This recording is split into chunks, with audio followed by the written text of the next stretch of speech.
what is going on? We got another episode of the R&M show, episode number 3. And this episode is going to be childhood movies. Down below me, we got my co-host, the legend himself, Mike. Welcome.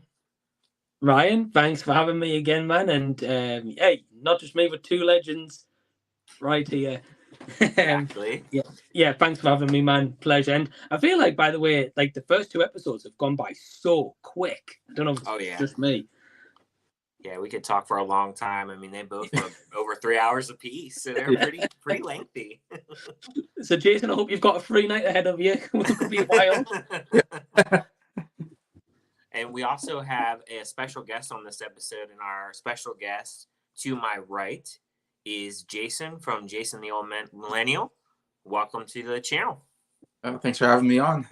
And no problem at all. And just like for anybody that's watching now or after the fact, Jason, tell everybody like about you on your channel. Oh, getting a little glitchy there for a minute. But yeah, Jason, introduce yourself, man, for the people who don't know you. Well, yeah, my channel's called Jason the Old Millennial. I started 3 years ago. I just did my 500th video just recently. So I've done videos now on the channel covering mostly movies and music, subject matter. Yeah, kind of doing movie reviews, I guess, and doing a lot of lists, my favorite movies in certain lists and whatnot, and rankings, and collaborating with other people, and also music, doing a lot of collaborations with some other friends of mine, doing album reviews of not new ones, most stuff I review is older stuff that I love. So it's mostly me talking about stuff that I love to talk about, music genres and stuff.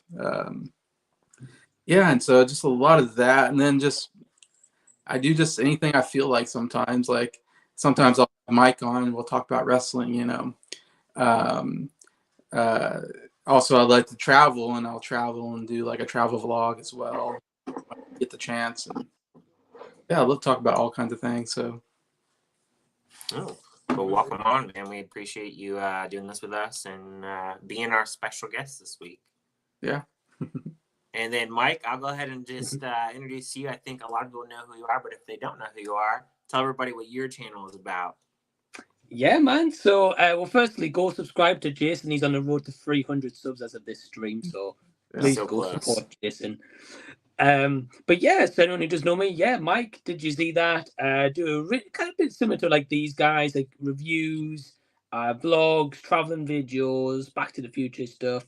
I did a video today where I talked about like a Willy Wonka experience in Glasgow. That sounded awful. That was wild, dude. It's been crazy on social media the past few days, and I saw it and I was like, I have to talk about this. This is interesting. Chocolate. Man, like who goes to a Willy Wonka experience and you get a quarter cup of lemonade and a single jelly bean? It sounds like Mr. Krabs orchestrated that SpongeBob. It does. Making a lot of money. And the thing is, the lemonade was like the supermarket's own brand lemonade. So it wasn't even like a brand one. It was like the cheapest of the cheap. It's their own stuff. Oh, wow. Well, I looked, and like the cheapest bottle they sell is like 60 pence, which is like maybe 90 cents. Wow. And they were giving people that and a quarter cup. That's terrible, man. So yeah, so that I covered that today. It's also an interesting video. Definitely something different anyway. Awesome. And then for people that are watching my channel, if you don't know who I am, my name's Ryan, and I pretty much do reviews. You'll find a lot of random movies that you probably have never heard of on my channel. I tend to cover a lot of random movies. I particularly like that because a lot of times people come to me and they'll be like, I've never heard of this. I'm going to go check it out. So that's pretty much what my channel is about. And then I do a lot of physical media. I always say I'm going to have not a big haul, and it never happens. Yeah. Every month it's a huge haul. But I'm getting better at it though. I'm going cheaper. Yeah. But the thing is, you're getting a lot more physical media now for your, like, because I know before you spent like $30 on like one movie, and now you're getting like 10 or 15 movies for the same price. Right. So it definitely is working out a lot more in my favor too. And I like the fact that I've been finding some movies that I haven't watched before. And, you know, for it's only a couple dollars, not a big deal. So I enjoy that. I enjoy the hunt, enjoy the thrill. So that's on my channel. And then occasionally I'll throw in a vlog every now and then. But that's my channel. And yeah, subscribe to these gents, or if you're just joining in here, subscribe to my channel. Definitely appreciate it. Appreciate you guys watching. And even if you're not watching right now, you're watching after the fact, appreciate it as well. Definitely, yeah. Thank you guys for watching. Also, very quickly, I've also got one physical media item I actually bought today as well. I want to show you guys. I got this. And right. I didn't expect, I just went into the shop and I was like, I'm going to go browsing today and see if I can get an item. And I managed to get a box set of American Pie. Oh, wow. Wow. Okay. Which is really cool. I've got all 4 of them on Blu-ray, so it's a nice kind of thick box anyway. Nice. So that was a nice pickup. And I realised that none of them are on streaming services here in the UK. Wow. That's crazy. Yeah. How old those are. How old those movies are, yeah. So I'm really glad to get that. Anyway, I just thought I'd show that anyway. I got it today. Nice, man. That sounds good. Trying to think what I've got recently. I don't think I've picked anything else up recently other than my physical media haul. So, but I'll have some other stuff, of course, as always. Yeah. But anyway, for those that are joining, the topic today is childhood movies, and we each have. You each have 5 for this stream, or did you guys have more or honorable mentions or anything like that? Yeah, probably got a mix of stuff. Yeah. But I've got a good segue into this, Ryan, when we start. But I don't know if you want to jump to comments. I don't know what you're doing there, but I don't know if you want to. Oh yeah, you're good. I'll start. Well, what I think, kind of talking about childhood movies, I think a good place to maybe start is, and I don't know about you guys, but I think kind of boiling down to childhood movies, maybe one of my earliest experiences, like my first ever cinema screening, like what I remember seeing first. Mm-hmm. So yeah, Jason, I mean, what was the first movie you ever saw in the cinema? Yeah, it was 1991, and I saw Teenage Mutant Ninja Turtles, the movie. Nice. Live action movie, the first live action movie they did, with the turtles in the suits, and yeah, which was kind of groundbreaking. I felt like at the time, like I never thought I'd get a live action Turtles movie. Like I was a huge fan of the cartoon series. Like I was obsessed with the cartoon series, and I had like a Teenage Mutant Ninja Turtles like wristwatch. I dressed up as Michelangelo at Halloween. I watched. I played the video games. It's like I was obsessed with the Turtles. So that was just a dream come true, getting to see the Turtles on the big screen. And as a kid, because I was like 8 years old probably when it came out, something like that, 7, 8 years old. Anyway, so I have that on Blu-ray, and I still love the movie. It's still a favorite of mine. Yeah, I can definitely relate to that because I know as a kid, I always collected like the figures and stuff like that. Yeah. Oh yeah, right. Yeah, and I know recently Target and Walmart, they've just re-released some of the old figures with like some of the old packaging and stuff. Oh wow! So that's pretty cool. And then sometimes when I go to Walmart, they'll have like the NECA figures and stuff like that. So Turtles is like real. I mean, it's still really popular. Obviously, they did that animation movie as well. Yeah. And like you, I dressed up as one of the turtles. I remember too when I was younger. I can't remember which one, but I know I definitely dressed up as one for Halloween one year. So, I definitely share that nostalgia, like as a younger kid as well. Not one that I watched at the theater, but I definitely watched. I remember like the cartoon and stuff like that. So I definitely have fond memories of the Ninja Turtles. Yeah, personally, I favor the turtles in the suits over CGI turtles. I'm not a big fan of the CGI turtle movies. I don't know. They don't look as real to me. They look fake. It looks like just CGI characters. But I thought it was really good when they put them in the cool. That was like, I'm pretty sure that's groundbreaking technology at the time. Putting those suits, and then they had voice actors do the voices afterwards. But I think they had to do like animatronic stuff with the the mouse and stuff at the time. They had them like remote control off screen, and yeah. So I mean, it was brilliant at the time. I think it's still just so fun of a movie. Yeah, it's hard. Teenage Mutant Mayhem is the best thing I've seen since the original Turtle movie. I think, to be honest. Yeah, that original movie's pretty good. I agree. Mutant Mayhem was awesome as well. Although I've got a question that might break some friendships here, and anyone who's in the comments as well, comment here. There's only one answer really, but I'm going to ask you guys: who is the best turtle? Yeah, I mean, the easy answer is Michelangelo because he was kind of the funny one in the group. He's the one that was "Cowabunga," and kind of thing. And so to me, he was always the comic relief of the group. I just love the. Gosh, I'm just not thinking of scenes, but with the guy with the nunchucks and fellow chucker, eh? It just makes me laugh. It's perfect lining. Man, I can't think of nunchucks the same after watching Spaghetti Man. That was a good nunchuck scene, yeah. Spaghetti chucks. Oh man, Ryan, who's the best turtle in your opinion? So Jason thinks Michelangelo. I always like Michelangelo's too. Okay. I don't know. I don't really have like a definite reason as to why. I just maybe because like that was like when I was younger, like that was the name that stood out to me. I don't know, but just always been one of my favorites. I mean, he's a cool character for sure, and the fact he loves pizza as well is great. Yeah. The best turtle, Raphael, though, for sure. Yeah. I think he's the most cool and badass one of the lot of them, I think. Leonardo's too much of a brown nose for me. Yeah. He's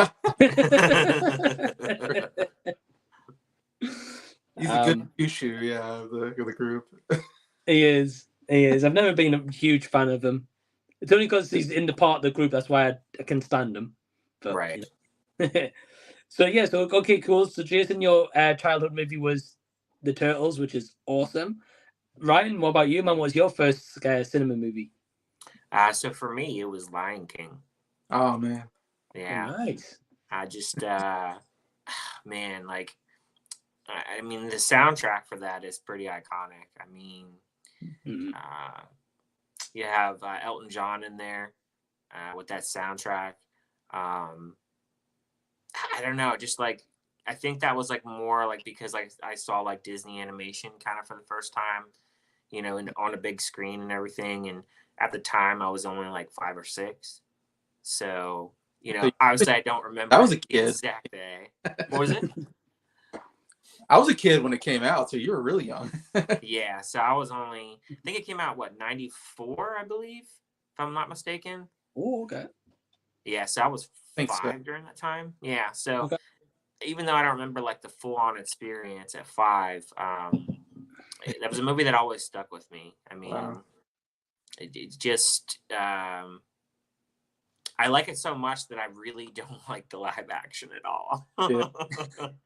So it's one of those movies, like if you ever watch a movie and like you liked it so much, like maybe as a kid or just growing up, then they go to remake it or they do something different to it, you're like, it doesn't matter what they do, like it's not going to be anywhere near like what that cool experience you had with that original movie. Like there's nothing they can do. So that's kind of how I feel about Lion King. I think if you've got those like childhood memories and nostalgia, though, it's going to, like that's like the pinnacle for you. Right. And have to take like something crazy good to like, beat that pinnacle. Okay. It's so funny though. I think I've said this. I know Jason probably knows this, but I've never seen the animated Lion King, Ryan. I've only seen the live action version. Oh, I'm so sorry. Yeah, I watched it recently. It does not hold up, man. No, I am going to watch the animation version this year because I think they're making a Mustafa, right? Unfortunately. Yeah. I've heard. Yeah. Yeah. Yeah, it's supposed to be making the one off the father. Yeah, I'm not looking forward to that. Is it animated or is it live action? I can't remember. It's a live action. It's like more emotionless faces on CGI. Like a prequel, yes, something like that. Yeah. I think it's a prequel. Yeah. Yeah. I wouldn't It's be surprised. Great character though, to be honest. But yeah. Yeah. I mean, to be honest though, if you don't like the live action Lion King, right, which I thought was okay, but again, I've never seen the animation, so I've got no comparison. Yeah. I'm sure once I see the anime, I'll be like, yeah, that one's terrible. But surely after the Lion King live action, they've probably learned from Mustafa though. Surely. I hope. I don't know, man. I don't know. So what year was Lion King? Sorry, Ryan? I think it was 94, I believe. 94? I think so. Yeah. So got 91, got 94. Yeah. And my answer, I'm going to be honest, changes, right? So for the longest time, I thought my first ever movie I saw in the cinema was Star Wars Phantom Menace, right? Oh, okay. So I would have been 9 years old at the time. And I remember in that movie, it was after school. I fell asleep through half of it. I don't remember it. I remember the part when they go underwater, and then I was out like a light. Oh, wow. That's early on. Right. So I always thought that was my earliest childhood memory. And then a few months ago, I was talking. I don't know if I was talking to Emma or I was talking to someone. And do you remember Bean the movie? Mr. Bean or? Yeah, Mr. Bean the movie. Yeah. Or Bean Goes Hollywood. I don't know what it's called for you guys. Mr. Bean, yeah, I think, yeah. Yeah. So I remember. So when I looked that movie up, that came out in '97. So I was like, so that's the first movie I've ever seen before Star Wars. Oh wow. But when I see my mum on Friday, I'm going to ask her if there's any movies I went before then, and I'm sure there probably will be. So I don't know. Yeah, right. But I do remember going to see Bean the movie in '97. I remember my auntie, who is past many years now, took me and my brother Joe, who you guys know, and that cinema was packed. On that, I remember it was an old style cinema. They had like the downstairs, and then they also had like an upstairs balcony in this cinema seating, which is you don't usually see that. And yeah, we were on the upstairs balcony, and yeah, that was a packed show. And I still remember going and seeing it there. So I think that's kind of my earliest childhood memory of a cinema trip, anyway. That's wild. I'm guessing Bean's big deal over there in England, maybe. Oh, huge. Okay. Huge. And I think because it's just a British TV show. Yeah. Rowan Atkinson, of course, being British as well. Yeah, man, it was it was crazy. So I don't know if it was like this in America, but when they showed Bean the series, or 3-4 episodes or 5 episodes per season, they would release the VHS of Mr. Bean of that season, but each VHS would have a different color. So like the first season would have like the same, like when the intro starts up, he comes down from that spotlight. He'd be in that. Have you guys seen Bean? Like the show? I've never seen it. I've seen the movie. I haven't seen the show. No. Oh, you guys are missing out big time. Yeah. Like even now as an adult, it still holds up. It's great. But basically, the intro of Mr. Bean very quickly is it starts out with like a bright light comes on the screen, so you see like a big spotlight, and all you see is like him. He zaps down from the spotlight, right, and he just lands on the floor. And every VHS cover was that, but the border of the VHS was like the first season was like yellow, then the next season would be like blue, the next would be green, then you'd have like purple, and it was just really cool. The same picture, but like different borders for every season. And I just remember like collecting those VHSs as well. Oh, okay. And then of course they made Bean the movie because it was that popular. We don't really talk about the second Bean movie, though. We leave that one. Holiday or whatever. Yeah. Yeah, it's funny because I bet experience in America is so much different than in England. I'm guessing because I never heard of Mr. Bean. Didn't know it was a TV show. Didn't really know who Rowan Atkinson was, really, to be honest. Um, and I remember that movie coming out, and I thought it was really funny. And I was like, "Wow, this is like brilliantly funny." The physical gags and everything. Him flipping everybody off, thinking it's like saying hello. Uh, there's a lot of great stuff there. And yeah, it wasn't later that I found out it was like a popular TV show, and I'm like, oh, this was like a TV show. Rowan Atkinson's probably like, royalty over there in England, I'm guessing, because he's done so many Blackadder, the Mr. Bean, and I see him and stuff, and I think he's hilarious. I like Rowan Atkinson's. He's always interesting. He's in something. But yeah, I don't know if he had quite the cultural impact here in America he did in England, kind of interestingly.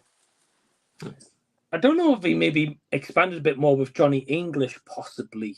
Yeah, then Johnny English came out, which was, decent. He had 2 Johnny English movies, yeah. Yeah, well, they made a 3rd one, and now they're going to make a 4th one. Oh, really? Yeah. It's not needed, but they're going to make it. Of course they are. He's definitely now, so I don't know if if it works as well now as it did when he was younger. But I think it depends on the scripts and if he matures or not, because Johnny English character is very similar to the Mr. Bean character. But Mr. Bean's the pinnacle, right? And then Johnny English is about there. Definitely recommend a TV show for you guys. It's only like quick 20-minute episodes normally. Oh, that's not bad. There's not many either, and if you like the movie, you'll love the show. The show's great.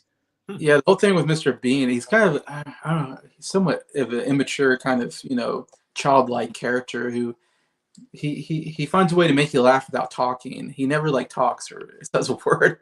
Yeah, somehow with his facial expressions and everything, he's able to make you laugh, which is quite accomplishment. I think it's a sign of a great comedian if they can do that, though. Really. Yeah, definitely. Well, we do have quite a bit of comments in here. Oh. Awesome. Well, thanks everyone for tuning in. It's not me. Look through a few of these before we get into our picks. Drew in here, the legend, is always in here. Hey everyone, what's up? Drew. He does have a question. Hope you're doing well, Drew. He says, "What do you think is Bradley Cooper's best performance?" I think Silver Linings Playbook is what he says. Yeah. Good question. I especially like his performance in American Sniper. I think was really, really good, and he really buffed up for the role and really serious role. One of the first movies, I saw him, man. Like, wow, he can really act, and I thought it was a really good movie too. And so that's probably my favorite. Let me see. Yeah, it's a good pick, Jason. Yeah, I think I've seen parts of American Sniper, and the parts I've seen, I have enjoyed of that movie. Mm-hmm. I think it's coming up 10th anniversary. I think it's getting like a nice steelbook release, I think, as well. Nice. So that'd be pretty cool. I don't know if I've seen many of his movies. I've seen Costa Hangover. Yeah. I think everyone's seen that at that point. Yeah, that's great. But for me, probably going to go maybe Star is Born. Oh, okay. Probably the best performance I've seen of his anyway. I think he's really good in that movie. A lot of people like it and a lot of people don't, but yeah, I'm a fan of that one. I liked American Hustle with him in it, and then this movie you guys may not have heard of, but he was in a horror movie called The Midnight Meat Train, which was a very interesting movie. Is that Vinnie Jones? If I'm thinking, I might be wrong. I'd like to say it was Midnight. Something Vinnie Jones was in. Yeah, Vinnie Jones is in this. Okay. I know which movie you're talking about. Yeah, it's from a while ago. It was like 2008, but I liked him in that American Hustle. I mean, he's usually in pretty decent movies. Oh yeah, really up other than Maestro. I know Maestro. That's an awful movie. Yeah, you get another Best Actor. Yeah, I'm yet to see it, but I'm definitely intrigued. Oh, you're gonna be bored to tears, Mike. Yeah, it's a boring. It's Maybe boring. so. Me and Jason both agree on it. It's boring. Most people have said that, so yeah. I just need to spare the time to watch it because it's that long. Like, I want to go see Dune 2, although I wasn't huge in the first one. But it's like nearly 3 hours, and I'm just like, oh man, like, what is going on with streaming content? We got rearranged. We got rearranged. I don't know if you can move it, Ryan, on your side. I'm not too sure. No, it doesn't really matter if you can't, though. It's all good. That's all right. It's all good. I think I'm the only one who is not cut out yet. Touch wood to the table I've got here. Cinematics in here. He goes, "Are you guys gonna stay till I get out of work, or are you gonna let me down like last time?" Yeah, he was doing overtime, and he was like, "What? The stream's over? I'm still working." Technically, you were doing overtime, Cinematic. We'd finished by the time you finished work, Mister. So we didn't let you down. But who knows how long we'll be live tonight? It could be a 6-hour stream. Who knows? We got Tez in here saying, "Hey guys, what's up, Tez?" Hey, what's going on? And then Cinematic Thanks for joining. Has a question called saying, "Any thoughts on the Crow reboot?" I just found out about this. Me too. And I've never seen the original, so I don't really have any thoughts. Me neither. So, Jason, have you seen the original? Yeah. It's worth a look. I think it's a really cool movie. Brandon Lee, I thought, was so good in it. It's just so sad that he died on the set of that movie. I think he was a star in the making. Right. He died on set. Did he like do something with a stunt, or like he? Yeah, someone with a prop gun or something like that. I don't know if he had a bullet in it or something, and shot and killed Brandon Lee during one of the scenes. Yeah, it was, Ryan. Yeah, like Jason said, it was like a prop gun, but it had a real bullet in. That's awful. So obviously someone wanted to shoot it, obviously a prop, but yeah, it was a real bullet and it killed him. Yeah. It's real tragic. I mean, we had that happen recently with Alec Baldwin. It's right. It's really sad when that happens. It's a really cool looking movie. I love the costume design of the Crow character and the revenge. I always like a good revenge movie, so I do love the revenge aspect of like, you killed me, now I'm going to kill all of you, and you love that and get back at everybody kind of thing. So I'd love to see him do another one. That actually, if they do it right, that would be kind of fun. Yeah, to get the right actor in there, and it has such a great look to it. I think you can do a lot with that series. I'll check out the original first. Definitely. Yeah, me too. I did see they're coming out with a nice steelbook for it. I saw that as well. So, I don't know. We'll see. Maybe I'll like it. Maybe I'll pick it up. I don't know. Maybe. Expect to see an unboxing on Ryan's channel very soon. Exactly right. Anyway, thanks for the question, Cinematic. We also got Ryan Swales in here. He's saying, "Yo, Ryan." He heard they were doing another American Pie. That seems right for them to do a remake. I loved American Pie: The Wedding, one of my favorite childhood movies, especially some scenes. Childhood. That's a bit of an adult movie. Yeah. Definitely. I don't think I've seen them all. I think I may have only seen like maybe the first two, maybe. I don't think I've seen them all. Wow. Yeah. That could be a watch-along series I might bring to the channel because you've got those ones, right? You've got those ones. Mm-hmm. So you've got 4 right there, which is all the same cast and all that kind of stuff. Mm-hmm. And the new one that Ryan's referencing there, they're actually making a new one with all that same cast coming back, as far as I'm aware. Nice. But then what happened, Ryan, was, and Jason might know this, but when they made those 3 movies, because the 4th one didn't come out for some time afterwards, they started going into a lot of like spin-offs. Tons. Like Bandcamp, Naked Mile, and all that kind of stuff, which had like the only one person who stayed was Eugene Levy. Yeah. And I remember those movies. They weren't great, but I still remember not minding them. And then they came back with that American Reunion, And then I know the most recent one was an American Pie, but it was all women cast. Oh, really? Oh, wow. I've never seen it, but it didn't get good reviews. Yeah. But it's definitely. like all one cast. I'm like, it doesn't sound good. It's gonna bomb. No. But I mean, that could be a good watch along series, though. Like all 8, 9, 10 movies, however many there is. It's a lot of movies. Not as quite as the Land Before Time movies, though. Man. Dude, you just finished that, and I was like, "Oh man, he's probably like saying thank you, no more." I was like, thank you. He was like, "I'm not doing the series, Anthony." Like, don't get me wrong. Like, it was a cool experience. Like, to say I've watched 14 of those movies is crazy. I feel sorry for Perez because he watched 40 movies and he's got the full 20 season episodes to watch as well. So, wow. I was like, I'm not doing that. But yeah, that's a lot. Yeah. What else we got in here? We got Andrew in here. Hey, Andrew, how you doing? Hey, man. What's going on? Not a whole lot. And he does have a question. He says, what are your guys' thoughts on the new Fantastic Four cast? Jason? I'm trying to think. What is the Fantastic Four cast? Is it Pedro Pascal? Yeah. So you got Pedro Pascal as Mr. Fantastic. Fantastic.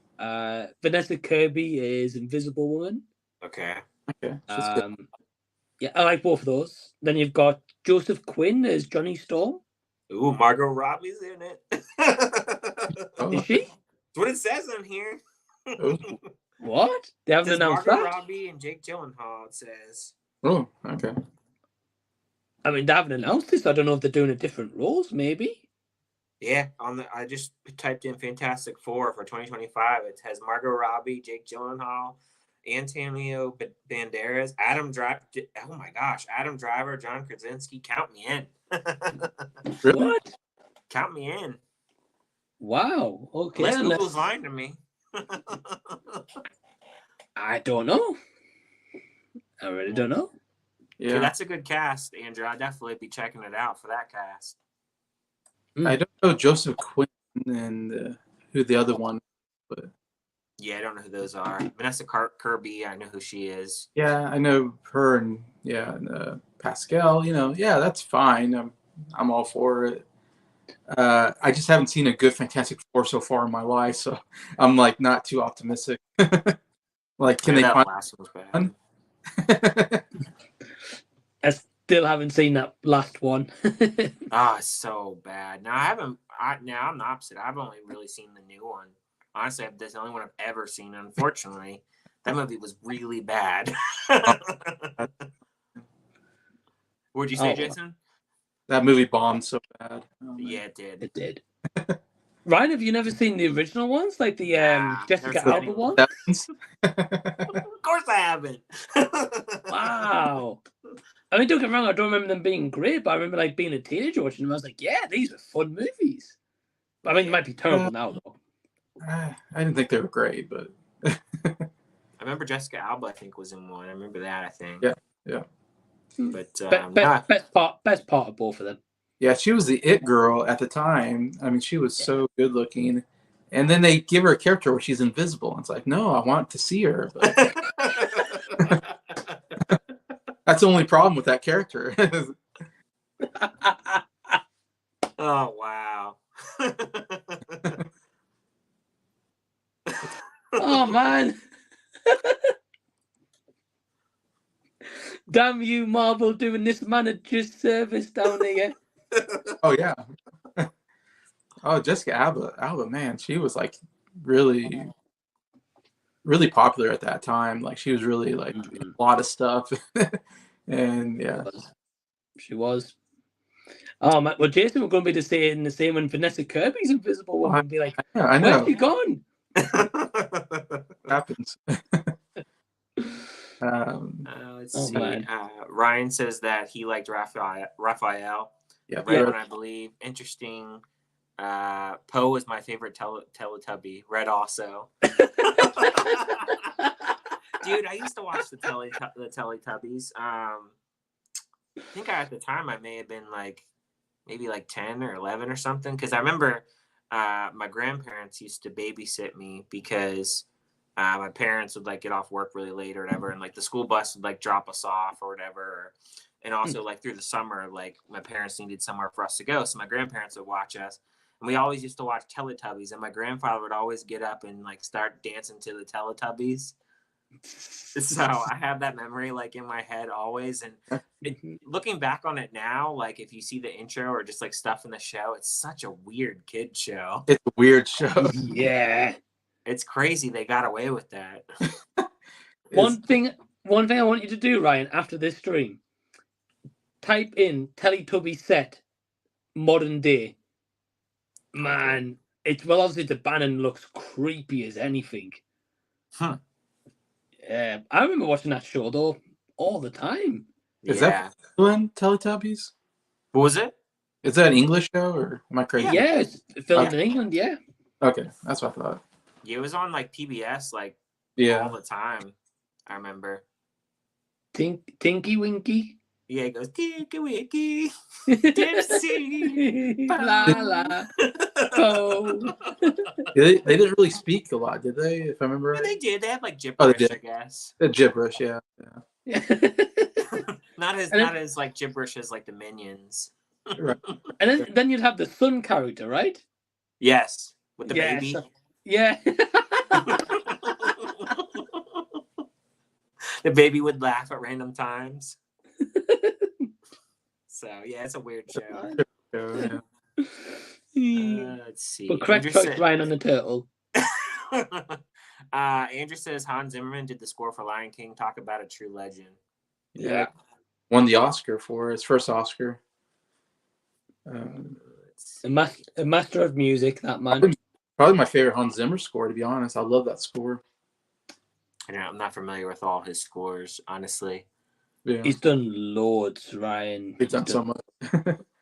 So the cool thing about Hans Zimmer is, just a quick story, is last year my nephew went to Amsterdam with his partner, and while they were there, Hans Zimmer actually did a concert in like over there. Uh-huh. So my nephew went. He filmed like a lot of it on his phone, and he showed me and like the lights, the orchestra, him doing the music live.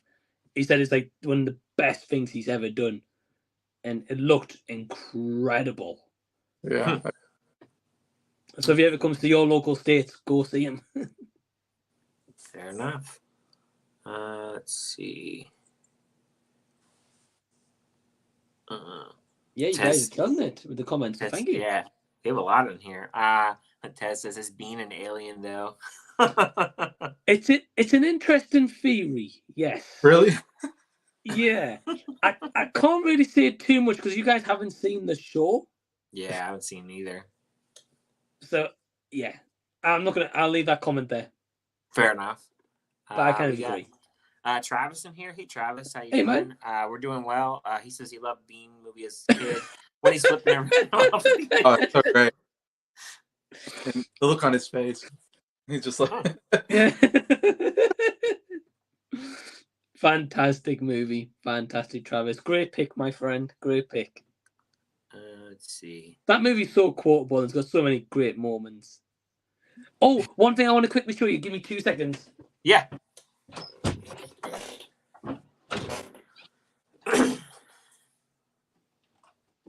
So I have to show you guys this, right? I've just remembered about it. So it's Emma's birthday very recently, and her friend got her. Oh wow! I was just gonna say that's like my favorite scene in the movies. The Whistler's mother. Whistler's mother. He draws those. Whistler's mother's joined us for the stream. He reveals that face. Oh yeah. But no, that's great. She got that, and I was cracked up. That's great. Here's a question. Ryan says, "What was a movie that was releasing, but you were too young to see it? That hurt you because you couldn't get in cinema?" Nutty Professor. I remember being 13 at the time. Wow, interesting. Man, I'd have to really think, but I remember there was movies that were rated Well, R. I remember one. Yeah. I don't think it was so much it hurt me, but like I remember a memory very specifically. I remember, I think it was my dad, me, and my brother Joe. We went into like a local town center at the time, and I think I was 11 years old. I must have been about 10 years old, and my brother Joe was 12, right? Or he's going on 13. And I remember we were going to the town, and it was when Titanic came out. Oh yeah. And obviously that was huge everywhere. Nice. And I remember, like, going to the town centre at the time because my dad was going to want to see Titanic, right? And he wanted to take us both. But I remember I was too young, so I remember he had to drive home, drop me off, and then he went back out with my Joe to go see Titanic. So that's my memory. I'll be back in 2 minutes. I'm going to go put Whistler's Mother back where it belongs. Yeah, I remember when I was 9, my dad took me to go see Titanic, and it's pretty awkward in some of those scenes. Yes. But I recently just got the 4K for that too, so I definitely want to revisit that at some point. I feel like that's one of those movies at 3 hours. It's an exception to the rule sometimes, because sometimes, 3 hours they can get it can be like pacing can be off. But I feel like that one I enjoy every moment of it. So, so yeah, that is one movie that I did watch in a theater at a young age. I remember. So, nice. There's only been a couple times I think I've gone to a movie and it was a little bit awkward with the parents, but that was one of them. That was definitely an awkward movie. It is, especially the when draw he's sitting there drawing her. Yeah, the draw. Mm-hmm. It's like, son, shield your eyes. Oh man. He probably doesn't remember that. This is forever ago. Gosh, I can't remember a specific movie, but I'm sure there was some action movie that I wanted to see. Yeah, I couldn't see it because it was rated R, but I can't think of what specific action movie that might have been on top of my mind. I don't remember, but I'm sure there's something. Yeah, I do remember wanting to see rated R movies. Yeah, my parents wouldn't let me, and it wasn't until I graduated from high school that my parents, of course, didn't have any say, and I started watching the heck out of rated R movies. Like finally free, and I was like, all right, now I was going to see rated R movies all the time at that point. Yeah, it's in small doses with my son. I'll let him watch some of them, but it just depends like what it is. Because like the rating system I feel is a little bit more strict, I feel a little bit now versus like maybe 15 years ago or so. And then obviously if you go further back, I mean stuff with like Jaws and stuff, I mean all that stuff is like PG. You look at it now, it's like this is not a PG movie. Oh yeah. You'll get shocked by PG movies back in the past. Yeah. You're like, whoa, women's boobs. How's this PG? Exactly. Family film. I mean, Jason, what wasn't it the stream the other week? Me, you, and Nolan, right? When we did the old Millennial Awards, and I was telling you that Killer Clowns was only a 12. Yeah, interesting. And I was shocked by that. I still am. Yeah. I just watched that for the first time. Me too. Like 3 or 4 months ago, and then I saw today that they're going to be releasing a steelbook for that in a 4K. So I think I may grab that. It's kind of cheesy, but it's fun. Oh, it's so fun. It is. Jason has seen it. Okay. Oh yeah. I know, Ryan. I was shocked as well. Yeah. That's interesting. I wouldn't expect you to see that. Not me either. And then I happened to watch it, and I thought it was a comedy. I was like, "This is hilarious!" Like, yeah, that movie is definitely interesting. So over the top, the design of the characters and everything. Yeah, it's an iconic movie though. Like, it's definitely, definitely like the nostalgia from the '80s and everything like that. Like, people really talk a lot about it. Honestly. Yeah, definitely very fun movie. Sure. Definitely. Well, thanks for the question, Ryan. I appreciate it. Do you want to get into like some of our childhood movies? I mean, we'll have plenty of comments we can go through, I'm sure. Yeah, sure. Sounds good. Yeah, again, just thanks to everyone who's watching live or after the fact. Yeah, we appreciate it. We'll definitely get to your comments. So I'm going to start off with a childhood movie, but I'm only going to start off because I think we've all probably seen this movie. And that, for me, is probably one of the biggest movies growing up. Got to be Toy Story. Heck yeah. I knew it was going to be Toy Story. Absolutely. I mean, were you guys the same? You grew up on this movie as well? Oh yeah, it's so bad. Like if I turn that movie on, I can recite every single line. It's really that bad. Yeah, 100%. Man, it's easy to do though, Ryan. Like it's so quotable, such a great movie. The runtime flies by on that every time. It's got so many cool set pieces. It's even like you think of animation from that time, right? Was Jason remind me, was that 97? It was. I'll have a look. Actually, it might tell me. Was it 99 maybe? 95 was the first movie. Oh, 95. Okay. 95. Oh, okay. 99 movie. Okay.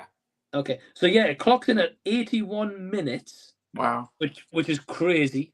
Wow. Really? Yeah. Sure. At least that's what it tells. I don't know if you guys are going to be able to see this, but it says 81 minutes. Yeah, I can see it. Barely, but I can see it.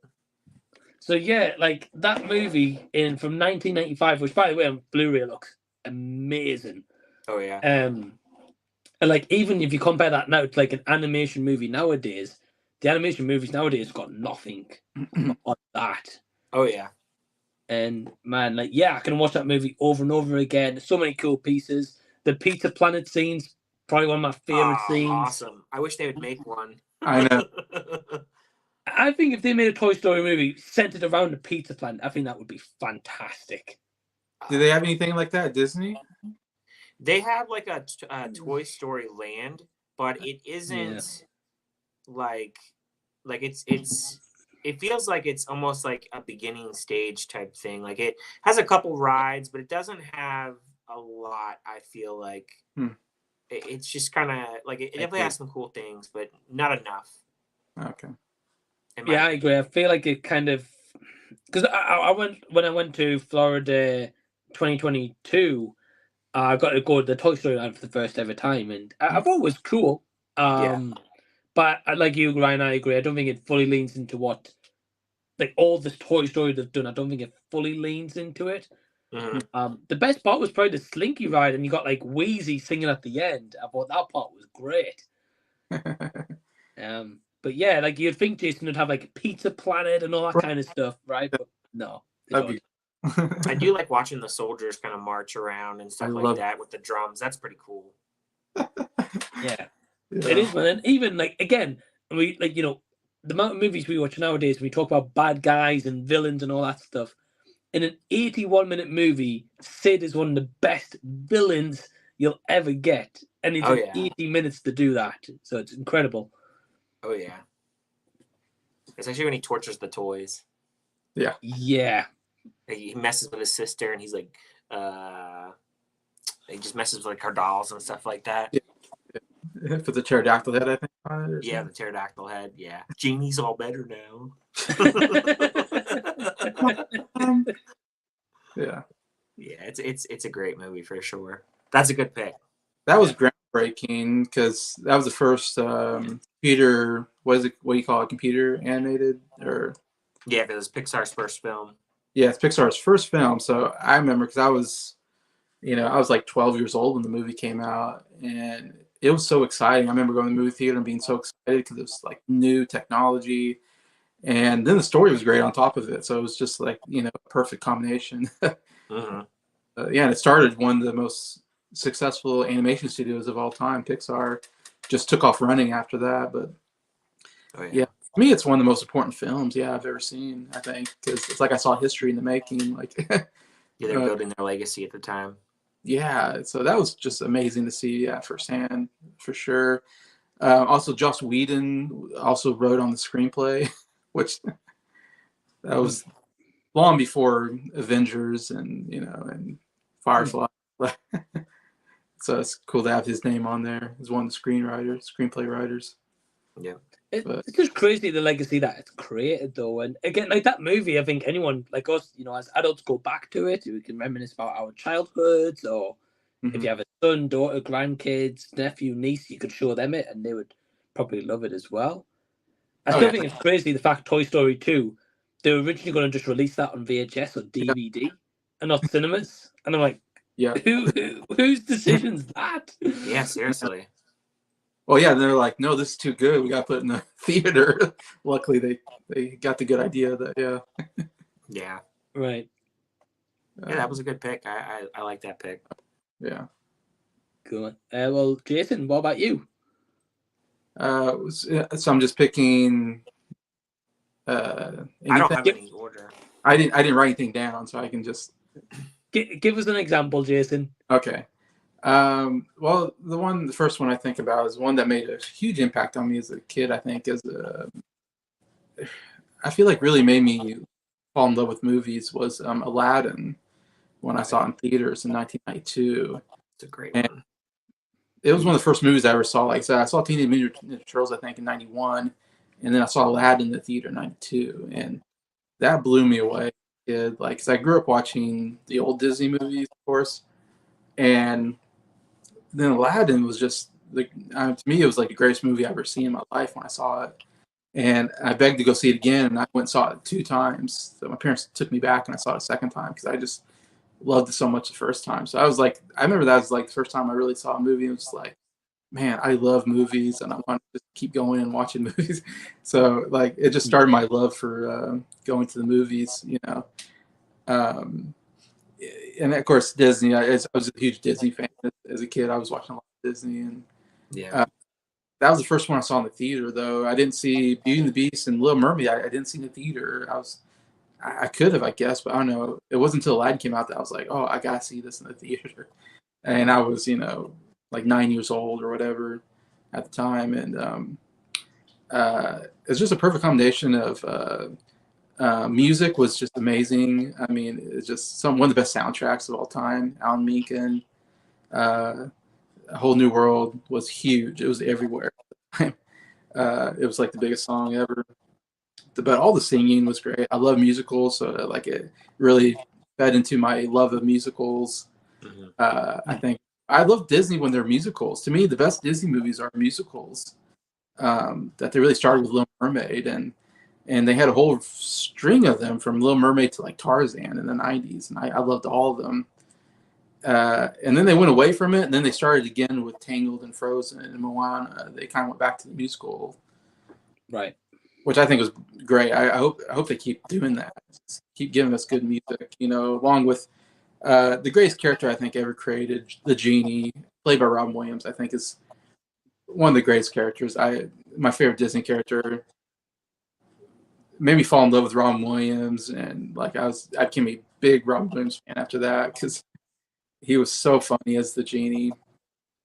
It was just a perfect combination of given someone like Robin Williams, who is so great at improvising, so great off the cuff, and so good at impersonations that you just go, okay, Robin Williams, go wild, and he did, and he just went into all these different character impersonations, and then they animated around him. And so it's just a perfect combination where Robin Williams really came out in that character, and it's such a great character. And it's so funny. Like I remember just laughing. I just laughed throughout the whole movie when I saw it in the movie theater. I just remember just like I thought it was the funniest thing I've ever seen in my life. The animation was really good too. It was like really groundbreaking animation at the time as well, I think. So, and again, you talk about great villains. Jafar was one of the greatest villains I ever saw, and and Aladdin's a great main character. And gosh, you guys are gonna laugh at this, but man, I like kind of had the hots for Jasmine. I thought she was she was just a cartoon, but I remember being 9 years old and being like, wow, she's kind of good looking. Like, yeah, for sure.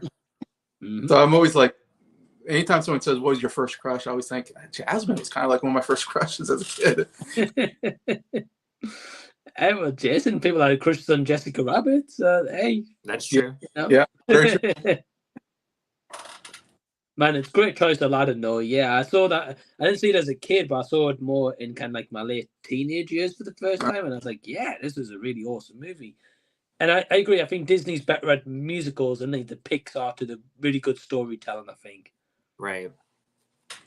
Yeah, Aladdin definitely is one. I definitely can quote a lot of lines from that one as well. I love the Cave of Wonders. I love that you got somebody who's a street rat and then a princess. Like, it's like, what? They're gonna fall in love? Like, no way. That can't happen. Animation's really good. Like we said, like Robin Williams is really good in that role. Iago always cracks me up in that movie. Yeah. With the whole he's just like obnoxious. He's an obnoxious character, but he's good at what he does. And Gilbert Godfrey, yeah, he was really good as Iago. And I will say this: about a few years ago, I watched all three of them, and I have to say, like, they just don't hit like that first one does. No. That first one is so good, and that second one is kind of, and then the third one is really bad. So, I agree. And it's funny because as a little kid, I liked both of those sequels. Okay. But as I've gotten older and really into movies, I went to rewatch both of them. I was like, no, these are not good. So that first one, it still holds the test of time, and it's a good movie. And then I recently got the 4K of it, so I'm glad that I have that collection.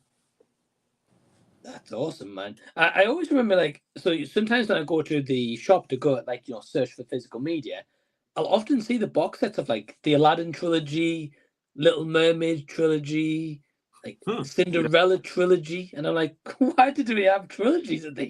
Yeah. Well, the first one. Yeah, it's very strange, but no, great pick, Jason. No, great pick. I definitely like that pick. I guess for me, my first pick is mainly a movie that my grandmother introduced me to. It's a movie that I watched all the time at her house. I think we may have watched like the VHS, but that was Wizard of Oz. Yeah. That movie is probably one of the oldest movies that I've watched, I believe. Same. And I can't remember if that movie, if that was one of the first movies that they restored into color. If I can remember. I can't remember. I'm not sure, but I just remember that movie. Just a good story, really, and the music in it is fun. It's crazy now. Like, I've gotten older, like all the horror stories of like what's on set with what happened and like how they treated the cast and the characters. It's really wild. Yeah, the backstory of like how that came together, it's crazy. Yeah, and I know Jason recently did a vlog on his channel with the museum, which was really cool. Yeah. I was like, oh man, I definitely would want to visit that and check that out.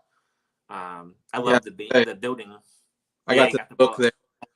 That's about the making of the movie, so nice. It probably has those. I'm kind of curious if it has some of those stories you were talking about in here. Yeah, there's a whole bunch of on the making of it, so crazy stuff on set.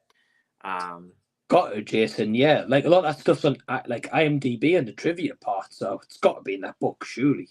Yeah, I'm sure it is. Yeah, it's definitely, like I said, it's definitely one of the older movies I've seen, but I always watched it at my grandparents' house, and it's classic. They introduced that to me, and I've always appreciated that they introduced that to me because it's one of my favorites too. I had to grab that one on 4K. I got that one on the shelf, so yeah, that's definitely a movie that I've seen probably a good dozen times at least. Yeah. Hey, it's a great pick, Ryan. Great pick, man. I've only seen that movie once, and I've got to give a shout out to Jacob Martin because he had me on for collaboration on his channel for that. So that's the only time how I saw it, and yeah, I watched it and I was like, wow, like how they made this is incredible. Yeah. It really is. Even now, I watched it, say, like a couple of years ago, and I thought, wow, all this time later, it still looks fantastic. Yeah, I'm definitely intrigued to see what they're going to do with Wicked, though. Yeah, right. Wicked's coming out, right? Yeah. Yeah, and my mom really wants to see that. She saw the Super Bowl trailer. She's like, "We're seeing that on day one." So I'm interested in it. I don't mind musicals to a point. It depends, but I'm definitely willing to give them a shot for sure. Well, Wonka was the Christmas movie last year, so I think Wicked's going to be the Christmas movie this year, I think. Yeah, Wonka I know is going to be coming here to Max soon, so I'm gonna watch that shortly. That's like one of the only movies that I still have yet to watch from last year. I'm definitely intrigued to hear your thoughts. So I'm interested to see if I'll even like it because of Timothy Chalamet. We know our thoughts with snores and all with him. And just in general as an actor, I don't mind him in Dune. I will say that. I did watch Dune last night, and I didn't mind him in that. But we'll see how it is with Wonka. Well, Ryan, I've just thought, right? You know how we're talking about childhood movies? Yeah. Give it 10 years' time, and someone's going to say, yeah, my childhood movie was Bones and all. Oh, gosh. Oh, man, I'll never forget that theater experience. Man, I nearly fell asleep multiple times. We all pulled on Musher shots. Doing them proud. Proud. Definitely. Oh, man. Alrighty, well, let's see. I guess we'll read in a couple more comments, and then maybe we'll get into our second childhood movie. We got Menagio in here saying, have you heard Miles Morales is confirmed for Tom Holland's Spider-Man 4, his debut for the character? How do we all feel about this, or any thoughts? Haven't heard about this. I haven't either. I didn't know if they're going to make another Tom Holland one. That's interesting. Yeah, I did hear about a Spider-Man 4, but... Okay. Yeah. Because I feel like the story's not complete even from No Way Home. I feel like there's still more story to tell, but... Yeah, that'll be interesting if that's what they're doing, Menagio. Yeah. I'm cool with it if that's what they're doing. Yeah, it's because we got Morales. We got a really good Miles Morales story with the Into the Spider-Verse movie. So, yeah, I think it depends what they're going to do. I know Tom Holland signed on for a new trilogy, so I know we're going to get that. But the latest report I've heard, which has been by multiple articles, is saying that Sony doesn't know what they want to do with Spider-Man 4. Mm-hmm. Because obviously you would think they'll just make like a story on Tom Holland. Maybe he's gone to college or maybe university. Mm-hmm. I don't know, whatever, right? So they're debating on whether to do a solo story with him or bring back Andrew Garfield and Tobey Maguire again. In like a universal story. And I thought, well, they're only going to do that for the money, which obviously made a lot of money. Yeah, true. Yeah. So, yeah, I'll take this news with a pinch of salt about Miles Morales. This will be interesting if that's what they do. Yeah, for sure. Anyway, thanks for the question, Hey, Menagio. Hey, what's up, Cal? Hey, Ryan and Z. And then he also says, what up, Jace? Hey. Hey, Cal. Hope you're doing well. And then it's Menagio says, "Yeah, it's Jason the Red Mighty Morphin Power Ranger. Go Power Rangers." Well, he's not the red Power Ranger. He's the blue Power Ranger today. Yeah, he's got the Royals going on, and change it up a little bit. And he also says the second official trailer for Deadpool and Wolverine drops next month. All right. We don't need a second trailer. Yeah, we're good with the one, and we have like a teaser. I don't want to know the whole thing. Right. What's funny in the trailer, they don't really show Wolverine at all. So it's like they're really hiding that character or something. I don't know. Yeah, that is interesting. I was kind of surprised. I thought we'd see more Wolverine, but I guess they're trying to save it. They're trying to save the intrigue. Maybe. Until March, and then they'll put them in there. Yeah, I guess we'll see. Yeah. Travis says it's a cop out to say Rocket Raccoon, but he really does bring so much to those films. Oh, Bradley Cooper. Yeah. That's a great character. Yeah. That's a good pick. Character. Definitely in the third one, man. I mean, definitely shed a few tears. Me too. Great pick. And then Menagio says, guys, I've recently watched a ton of films. I watched The Perfect Guy, Fatale, Open 24 Hours, The Gate, 10 x 10, Run 2020, Hush on Netflix, Don't Tell a Soul, No Good Deed. Damn, we watched a lot of movies, man. Wow.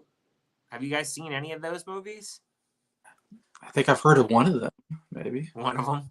I've never even heard of these movies. So I've seen two of them. Two straight. Well, one pretty good. One's a strange one. The Hush on Netflix. That's about a deaf girl who's like there's an intruder trying to get into her home, but obviously she's deaf. Mm-hmm. So it's a bit of a different kind of horror, I guess, in a way, horror thriller. And then I've watched Hard Candy. I watched it last year. Yeah, it's Patrick Wilson and Ellen, but obviously Elliot Page. Page, yeah. That's a weird movie. Yeah, sounds like. Yeah. Yeah, I've seen a few of these. I've seen Fatale. That's the one with Hilary Swank. Okay. Where he hooks up with her and then doesn't like want to tell his wife or whatever, and she pretty much tries to blackmail him. It's not too bad of a movie. That came out during like the COVID era when nobody was going to the movies. Okay. I haven't watched it since. I have it on Blu-ray somewhere. I've seen Open 24 Hours. If I believe that's a horror movie, I believe. Yeah, it is. Yeah. Where a girl like runs like a gas station and there's like a killer that's on the loose, Yeah. I believe. Yeah. That's a good movie. I actually did like that movie. Oh, cool. And then anything else on here? I've seen Run. That was on Hulu. That wasn't too bad. And No Good Deed and Obsessed. I've seen both of those. I don't remember No Good Deed. Obsessed, if I remember. Is that Beyonce? I think. And I think that's the Beyonce movie about the affair or I think so, yes. Like yeah, it was like 2008 or something like that. Yeah, it's kind of a generic movie because like there's a ton of movies like that. I feel like now there's a lot of like Hallmark type movies like that or something, you know. So yeah, I've seen that one. It's not too bad. Let's see. And then he also see. Thanks for the comment. We got Never Hold Back reviews in here saying, what would you say? What would you each say your favorite animated film was, past or present? For me, I'm gonna have to go with Lion King just because that was one of my first like experiences towards like any animation. So like it more so like nostalgia reasons. Maybe it's not like the best, but I mean it's still a really good movie. But that would be my pick. Yeah, great pick, man. Yeah, I think for me, Toy Story that we were talking about before. Yeah. Favorite animation movie of all time, for sure. It's definitely a good one for sure. Yeah, it's funny. My favorite now, it's kind of changed recently, and it's a Netflix movie called Klaus, which is a Christmas movie, kind of origin, almost like an origin story of Santa Claus, and I've just loved that movie so much now. It's like my favorite. Like every time I see it, I just bawl my brains out. I cry at different scenes. It's so heartwarming. It's funny. It just hits all the emotions for me. It's a good pick as well. Good. Yeah, I think Elliot watched that one. And I think he actually really liked it as well. So I definitely want to check it out. Oh, you have to. It's great. I'll wait till Christmas though. Yeah, Christmas time. Yeah. All right, we'll answer a couple more questions and then we'll go to our next. Movie. Test Me says, rest in peace, Brandon Lee had a promising future. It wasn't a bullet, it was a wadding that was left in the barrel. A blank shot out, no real bullets involved in that one. Okay. Oh, okay. Sorry. What happened? Yeah, had to do with the gun. Yeah. Still crazy though. Yeah. Let's see. Then Menage says, what's your thoughts on Idris Elba as an actor? I think he has range and is a great actor. I recently started to be drawn to his film. He's a good actor, interesting performances. Yeah, I think like anything I've pretty much seen of him, like there's never anything where I'm like, oh, this is bad, or like he's having a bad performance. I'm kind of surprised they haven't casted him in like a James Bond film by now, because I thought they would. Yeah. So, what's your guys' thoughts on him? Oh, he's a great actor. I would say he does a lot of action. It feels like movies, and I see him a lot of stuff like that. Like he's great in like Suicide Squad recently. I feel like he does a lot of voice work too. He's a really good voice actor as well. He has a good deep voice. Yeah. Oh yeah. I feel like he's in a lot of stuff. See, it feels like every other movie I watch, Elvis shows up, and yeah, he's always good. Like he's a he's a great voice. I'm trying to think. Oh, the Thor movies he's great in. Yeah, he's good. Oh, yeah. He's good just about anything I see him in. Yeah, I've never seen a bad movie or a bad performance from him. No. Yeah, I think I agree with you guys. Yeah, like everything I've seen him in, like you guys, I like him. He is a good actor. I don't know. It's not so much I don't know if he's a leading man kind of actor. Right. Because he has got that potential. I just feel like he's never really had a true leading man performance where it's been like like like a magnum opus kind of performance. Right. Yeah, I just don't think he's hit that level yet. Probably not his fault because he just takes on the work and the scripts he's given or his agent gives him, right? Yeah. But I just feel like he hasn't had that big standout performance for me anyway. Makes sense. Yeah, I think that's kind of a problem. He's there, but he's not like, I don't know. He's not like a Tom Cruise or anything like that. He's kind of in the background, so to speak, I guess. Right. So, yeah, I get where you're coming from there. He's really, he plays like authority type of roles. Like he does that because he's a pretty good sized guy. He's got a great voice. Yeah. It's always like the boss, or something. He's always good in those supporting roles. Yeah. Yeah, he's got range. It's just a case of he just hasn't. I don't think he's been given the opportunity, really. That's true. That cinematic saying, I'm still at work, but no overtime today. Great. Awesome. We're entertaining you. Andrew says, speaking of those steelbooks, you're right, Ryan, on the John Wick ones. God damn it, chapter ones look so good. Yeah, he recently picked up John Wick 2 from Best Buy, and I told him, I was like, you need to go to Walmart because they have the other ones in steelbook format. At least the first 3 they do anyway. Because some of the Walmarts here, they have steelbook displays. Not all of them do, but some of them do. So I'm guessing he must have found the other ones. Nice. So good luck, dude. Once you become because he just got the second one, and he said that was his first steelbook that he got. And I said, welcome to steelbook land. Yeah. Yeah. It goes downhill from there. It really does. Really does. Every single one. But yeah, man, hopefully you grab those other ones, or you eventually do, because they look nice. All right, we'll go ahead and we'll get into our next round of childhood movies. I guess, Mike, you'll start with your second one. Yeah. So I don't know if this one's so much childhood. I'm going to still say this is like early teenage years, really. So still kind of childhood. I've mentioned this movie before, but I don't think I've ever met anyone who's seen this movie. And it's a movie called Message in a Cell Phone. And I'm guessing you guys haven't seen this one. No. Okay.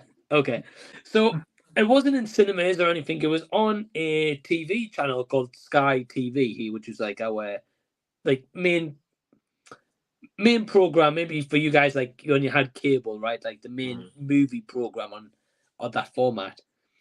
And I remember coming in from school one day. I remember it was on. I was like, "What the hell's this movie?" So I watched it. It was like just like a dumb, fun teenage kind of movie at the time, and I was kind of transitioning that period from being a kid going into teenage years, right? So, really enjoyed this movie, and I remember every day I'd finish school, and this movie would be on at the same time every day when I finished school, and by the time I got home, so I'd be like, right, the next day, I'd watch it again, and the next day might be on 5 minutes later start time, I'd watch it again. And this, I'm not kidding, this went on for about a month. Right? Wow. The amount of times it's showed. I loved it. And the only thing is, you can get it on DVD, but it's only available in America. It was never released here on DVD, although it was shown on the program here every day. That's so in strange. England. I do remember watching it a few years ago, and it didn't quite hold up as much, but I think because of that fondness I have, like I still really enjoyed it. Yeah. So messaging a cell phone. I'm not going to say anything else unless you guys see it. Yeah, never heard of it. First time I heard of it. Yeah, it's hard to come by. Okay. I'll have to look out for it if I see it. Yeah. All right, Jason, what's your next one? Well, I go with the childhood favorite, I guess. It's funny, I've talked about this on your channel before, actually. But I loved when I was a kid. I just was obsessed with old Disney movies. From like the '60s, '70s period. And the one I probably watched the most was Mary Poppins. Oh yeah. I watched that like nonstop. We must have had like a VHS tape of it or something because I was just every day I was like putting that in and watching it.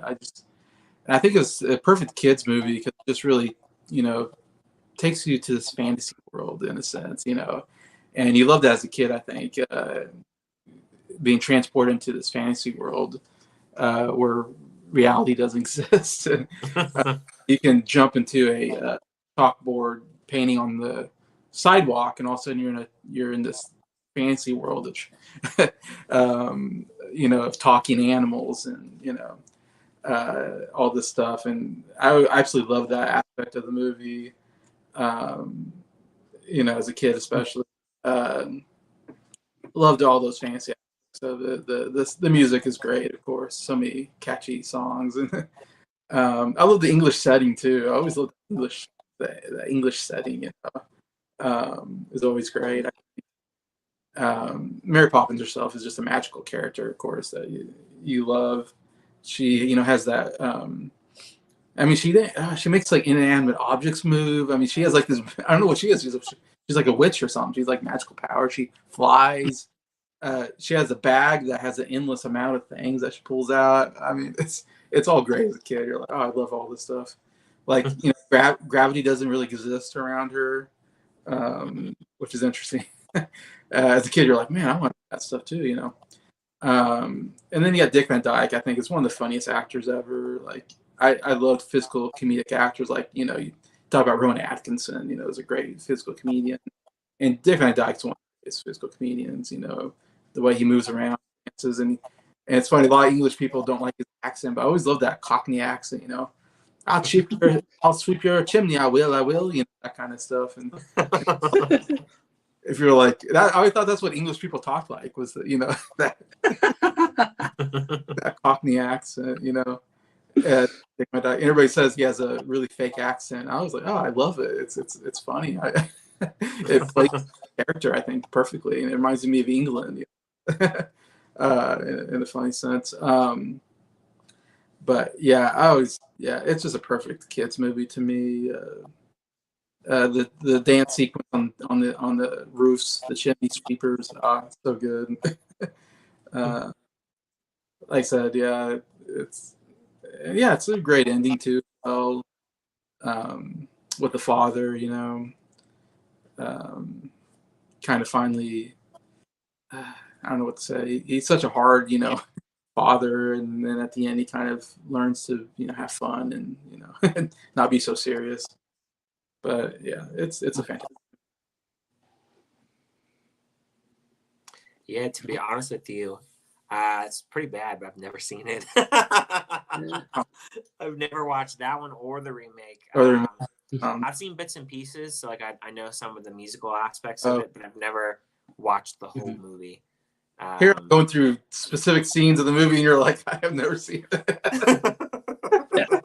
Yeah, Jason, I've never seen it either, man.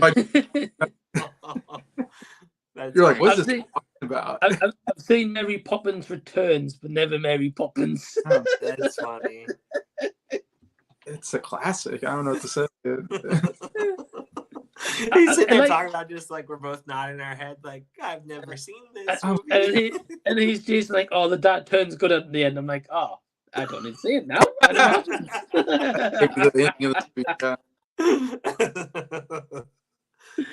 Yeah, I know the musical numbers and stuff like Ryan was saying. I know. I mean, they're so famous. Like, how can you not know them, right? Like the Right. supercalifragilistic and stuff like that. So Yeah. All right, like I said, man, especially you being from England. I mean, it's got to be like English classic, you know. Julie Andrews. it probably is. I mean, yeah. I don't know what to say. It's, I know. I'm probably getting bashed in the comments right now. It's all good. It's all good. But that's a great pick, Jason. I know that movie's well loved, and Dick Van Dyke, especially like over here, is loved. So I understand. Fair enough. Yeah, they recently made a documentary, I think, about Dick Van Dyke. I haven't seen it, but the guy's like 95, 96 years old. Oh, wow. Yeah, I was going to say, and he's still going around like fit as a fiddle. Yeah, he's doing pretty well. I mean, definitely looking really old right now, but yeah, he was in the last Mary Poppins Returns. He has a scene in there where he's dancing, and you're like this guy's 90 some years old and he's dancing in the scene. Like, it's awesome. Yeah, and I remember I saw a YouTube video of like he went to Disney World, and the Dapper Dans, which is like the singing group that sings in there, they sing one of his songs in front of him. It's just a really heartwarming like scene. I don't know if you can find it on YouTube. I think it's just a cool scene because Dave Van Dyke's like in a wheelchair, you know. He's like, and he's sitting there, you know, like listening along, just enjoying this performance, you know. Them singing a Mary Poppins song in front of him. It's like, oh, so good. Like brings a tear to your eye. That's awesome. Yeah. No, great pick, Jason. Yeah, definitely. For me, my next movie. Okay. My next movie is Willy Wonka and the Chocolate Factory. I've seen that movie sometimes. And part of the fact that I've seen it so many times is part of the reason why I haven't seen the Johnny Depp version or the new version. Don't see the. I just love that original version so much. I mean, it's just great. Like, you have a kid that, you know, comes from a poor foundation, poor family, and, you know, he gets a golden ticket and gets to go to this chocolate factory, and, you know, he gets to experience it with some bratty kids, so to speak. Faruka and is definitely the worst of them all, I think. And I actually remember having a little crush on her when I was younger too. No, yeah, I agree, yeah. So, but I love the music numbers in that. The you know, oompa loompa doopa dee doo. Like, you can't not hum that. Yeah. And just like, you know, Gene Wilder, his performance is like iconic in that movie. You know, again, that's like another movie I can recite a lot of the lines as well. It's one of those movies. You know, definitely like some of the darker parts too of it, like with Slugworth. Yeah. I'm sure there's like some questionable things with that movie too, like just with like Oompa Loompa, with the Oompa Loompas and stuff, and yeah, I can imagine there were some interesting things that happened on that set, and just you know, for that time period, because I think it was the 70s, I believe that was made. Yeah, just it's a great movie. It's a classic. It's a 5 out of 5 for me. Love that movie. Good choice, man. Good choice. I didn't experience it as a kid, but I didn't mind it. Yeah, I grew up with that as a kid as well. That's always a favorite of mine. Gene Wilder is one of my favorite actors of all time. I love Gene Wilder movies. Like, no one does it better than Gene Wilder. I mean, that's why I said the new Wonka movie. I'm like, Timothy Chalamet just didn't hold a candle to Gene Wilder. No. And it's just nobody does to me. But yeah, it's hard to. Yeah. It's hard to adjust to newer times when, like, you grew up with that movie, watching it so many times, and like you just can't picture anybody else in that role. Exactly.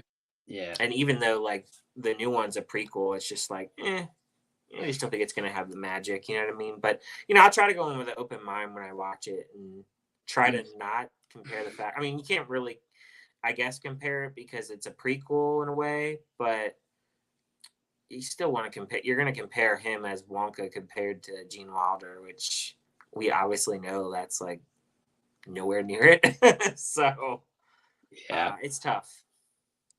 After I watched Wonka, I appreciated Willy Wonka and Chocolate Factory a lot more. I would imagine so. Yeah. I have low expectations. But man, that scene when they walk into that set with all the candy and the chocolate liver, and and he sings that "There's nothing like pure imagination." Like, oh, that is amazing. Like as a kid, you're like, oh, I want to go there. Like, yeah, let me eat everything. Eat everything. Yeah. The chocolate river, dude. I'd be like going. I'm just like Augustus Gloop. Is that his name? Yeah. Going with the chocolate, dude. That's me doing falling in the river. So I don't blame the kid. I know. Yeah. Yeah, it's a fun movie for sure. Yeah, definitely is. So, but anyway, that's my second one. You want to go to the third one, or do we want to go back in the comments? I don't know. We've got a lot of comments, so. Yeah, we have quite a bit. But I mean, yeah, we'll go through a few. We'll answer a few, and then we'll go to our third one. We got Cinematic saying, "You guys watching Dune 2 tomorrow this weekend?" I will be watching it tomorrow.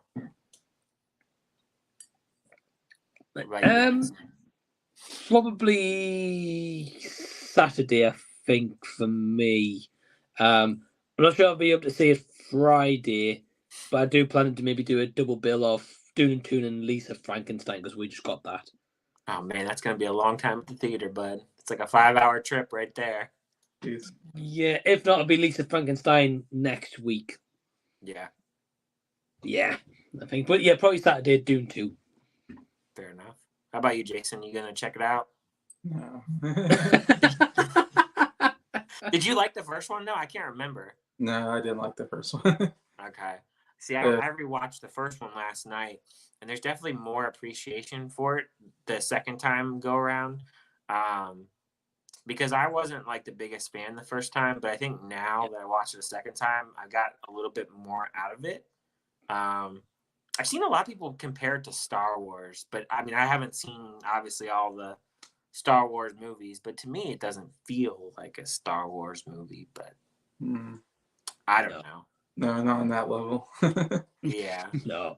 So, but I definitely got more out of it watching a second time, but I do think with the first one, pacing at points was an issue. I think the problem with Dune is there's so many characters that they introduce these different groups, I guess, factions. I don't know. Yeah. And I didn't know who anybody was. Like something would happen, I go, why did they do that? Like I don't get who is that? Why would they? So I was confused the whole movie. I'm like, I don't know who that is or why they did that, or it was just terrible when I watched it. Honestly, Jason, you got to pull out Wikipedia. That's what I had to do. I had to pull out Wikipedia, and then like once I read that, I'm like, oh, okay, that makes sense. Oh, okay, but the problem is, I will say this: the problem is a lot of the groups, the names aren't pronounceable. So like one of them is like some long ass name, and I'm like, yeah, that's like the hard blah blah blah. I don't even know some of the names. Like it's just they're ridiculous. Some of the names. But I get the gist of what's going on definitely more now. But still, there's a lot going on. It really is a lot. I can easily understand why a casual fan would get bored. But yeah, I think with this second one, it seems like it's going to be more action-packed. I feel like because they've already kind of built the story up. So the way like it ended, you know, I think like it definitely gets into the more action piece, and then like Zendaya is supposed to be more on this, and then we got Florence Pugh, which you can never go wrong with. So I'm excited for it. Yeah, man. No, I get it. I'm the same. Yeah, Rebecca Ferguson's in there, man. I'm sold. Yep. So throw Emma Stone in there, and I'll be there. Oh, midnight. That's your movie there. I'll be there 2 weeks early. Well, dude, like they've had so many like early showings for this, dude. I feel like everybody on YouTube's already seen it. I know. I've seen a lot of reviews already. Yeah. So I know, like it was early showings for like the people in the press associations, like Perez and Sin. So I know those guys got to see it early. Yeah, we don't get it till tomorrow. Yeah, I'll check it out tomorrow. So that's the plan. Oh no, not tomorrow. Friday. Sorry. Friday. I got you. Okay. Let's see. Andrew's saying he's surprised about 14 Land Before Time movies. Believe me, I was too. Honestly, I went to Walmart one day and I saw the full collection. And this is before like you guys even started doing the 14. And I was like, holy shit, there's 14 of these movies? Like, I had no clue. And then you guys started doing the countdown for all of them. And the first thing I was thinking is, okay, Mike's seen this for the first time. This is going to be a long journey. I just remember like you guys saying Sarah was a bitch like the entire time. Oh, man. From the first movie she is, all the way up to the 14th movie she still is. So that's what I remember out of those reviews the most. I felt like I was in a dinosaur age by the time I finished that series. Oh, I'm sure. As I say, I mean, I guess many people can't say they've seen all 14 of those movies, though, so I had something. And I had a good time with Anthony Club and them. Yeah, I mean, those are always a good time, I'm sure. Yeah. Let's see. Andrew says Margot Robbie and Jake Gyllenhaal and co. You said were actors and actresses in talks to be Reed Richards and Sue Storm, I think. Okay. Yeah. I know they've announced Pedro Pascal and Vanessa Kirby and Joseph Quinn, so I know they're the official in the 4 lineup, you know. Yeah. Okay. So maybe Google's lying to me then. But hey, if she's in it, man, I mean, heck yeah. Sign me up. Yeah, I'm with Margot Robbie. Jason will be there day one if that's the case. If you put Margot Robbie and Emma Stone in a movie, like, yeah, I'm there. Like, yeah. Oh, sure. Jason, I'll be there a fortnight earlier than you, my friend. Oh man. And then Ted's saying Adam Driver was up for Reed Richards just before Pascal, so maybe he's not in it then. I guess Google's lying. I can see all those people, being Reed Richards. Yeah. Yeah, Krasinski was up for it because he played Richards in what's it called? In Doctor Strange, wasn't he? So Doctor Strange. He played Reed Richards in that one. So interesting. Yeah. Well, I guess we'll see when they announce it fully. Mm-hmm. The writers knew it was bad by calling it fantastic. Fantastic Four. With the 4 in the middle. Mm-hmm. The stylized version. Like a spin to 4 balls, yeah. That's awful. It never works when they... Nagio says, more disappointing news on Blade reboot. How unfortunate. Apparently Blade has pushed back more and will be delayed till 2026. Wow. I haven't seen any of the Blade movies, so that gives me more time to catch up. with my rate of how I see old movies. Right. It'll probably take me to 2026 to watch them all. You're still catching up on, I mean, it's so bad. Old movies I have not watched, guys. It's kind of embarrassing at times. Oh, man, I think Andrew was shocked the other day that I hadn't seen many of the X-Men movies. Oh, man. I feel like people come to my channel and they go, and this man's a critic and he hasn't seen these movies. Ryan, welcome to my world, man. But then Jason's like, well, don't you worry. He's seen some random new movie in 2024. Yeah. I've seen Spaghetti Man, but I haven't seen... Jason, that's the most important movie everyone needs to see. And Pan Man's next. Pan Man's next. I think Pan Man might be next week. Oh yeah. Mm-hmm. I'm excited to see Pan Man. Yeah, we'll answer one more question, then we'll go to our third movie. Drew says, "Are you guys excited for Roadhouse of Jake Gyllenhaal movies?" No, not really, because I haven't even seen the other one. Another old movie I haven't seen. so I've seen Roadhouse, Ryan, but I think I saw it last year for the first time. Yeah, that was a Patreon watch along you had. Yeah, man, that was like a fun 80s, 90s cheesy movie. 80s movie, yeah. Yeah. Yeah, great 80s cheesy movie. But this one, like Jake Gyllenhaal, I don't think he's a bad casting choice because I like him. He's a good actor. But like, why have they got Conor McGregor as the bad guy? Conor McGregor. Oh man. Yeah, have you not seen the trailer, Jason? No. Yeah, Conor McGregor's the villain. Wow. Okay. Imagine that sound bad, Jason. It's bad. Can Conor McGregor act?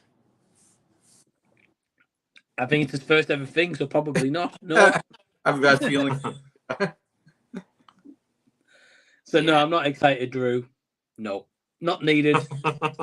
Not needed. Yeah, I wouldn't say I'm excited, but Jason looks ecstatic down there, I think. He's ready to watch it. Yeah. We'll see next week. Oh, thanks to the guys at Amazon, I got a press screener for this.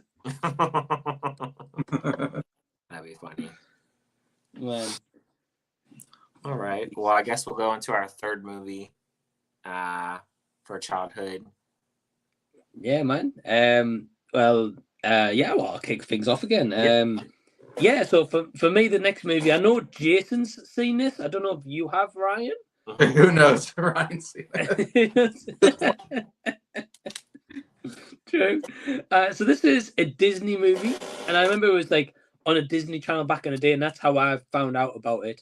It stars Steve Guttenberg, and it is The Big Green. Big Green. Oh, I love that movie. Oh, cool. Oh, you've seen it? Oh, I love it. I have it. They don't have a Blu-ray for it. It's only on DVD.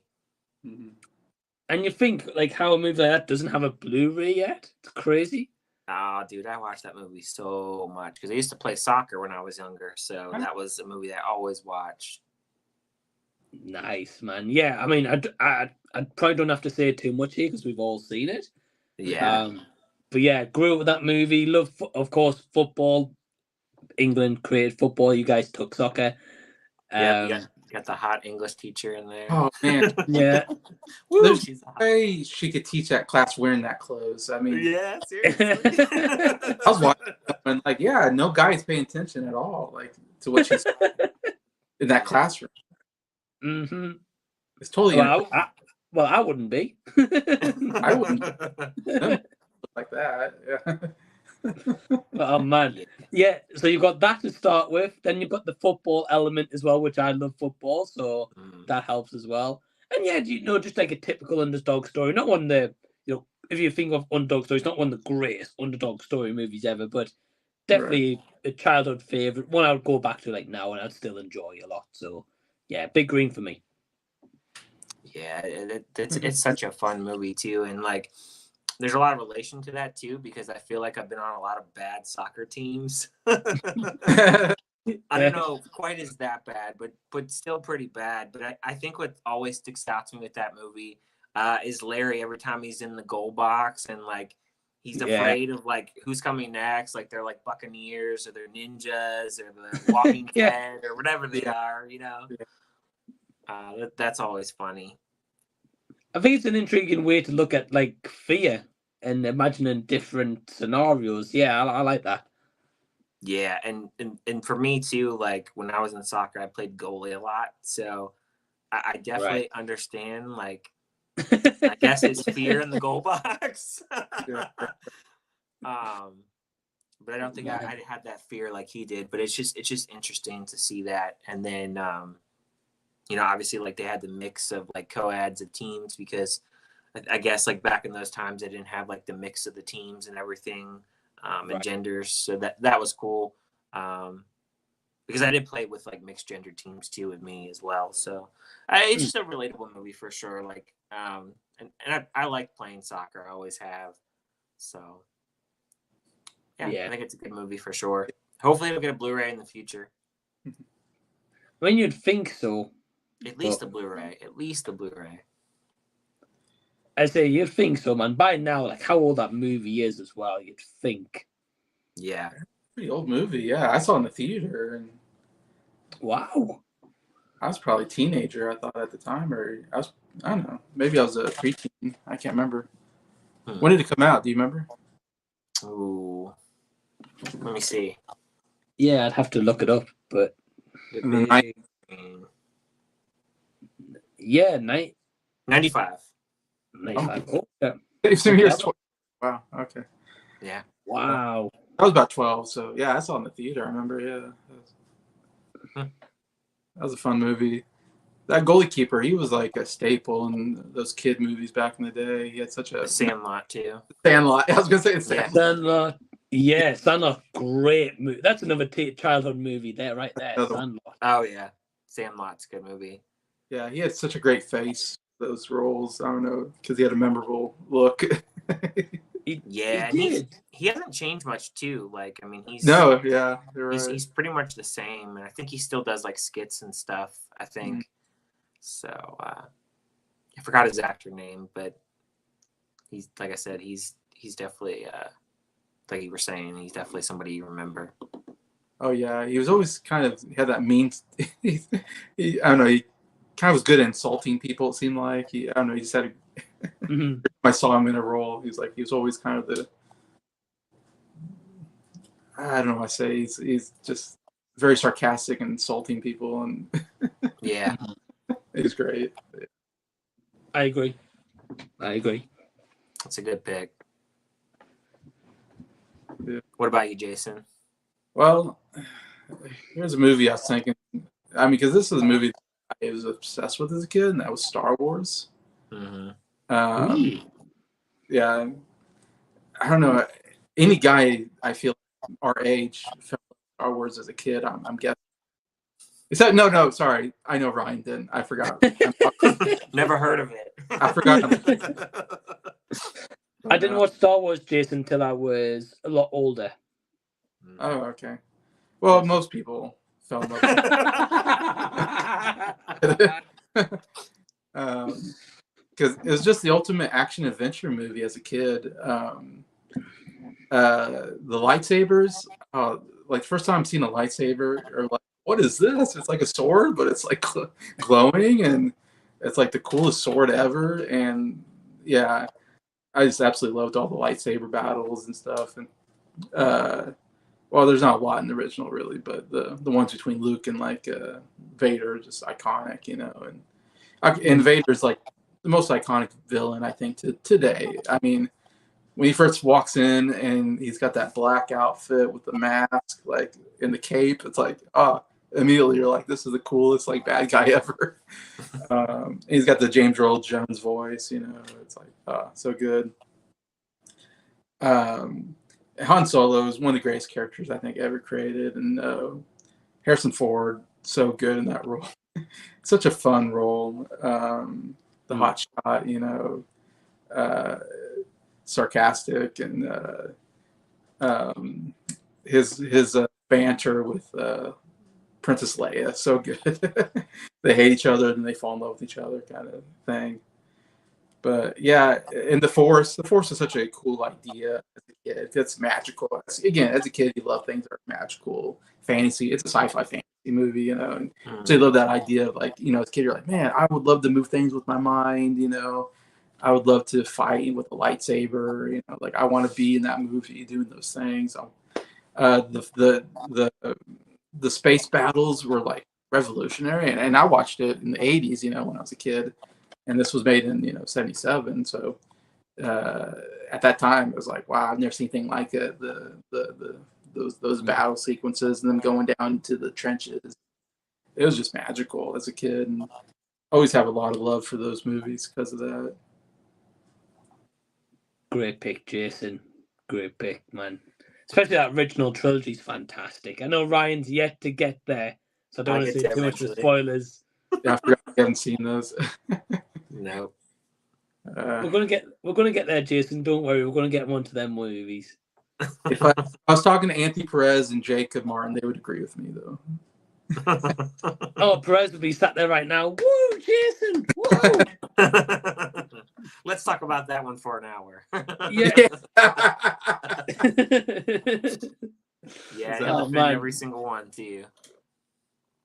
Oh, Perez would be live for 24 hours talking about one movie. Yeah. Yeah, definitely, for sure.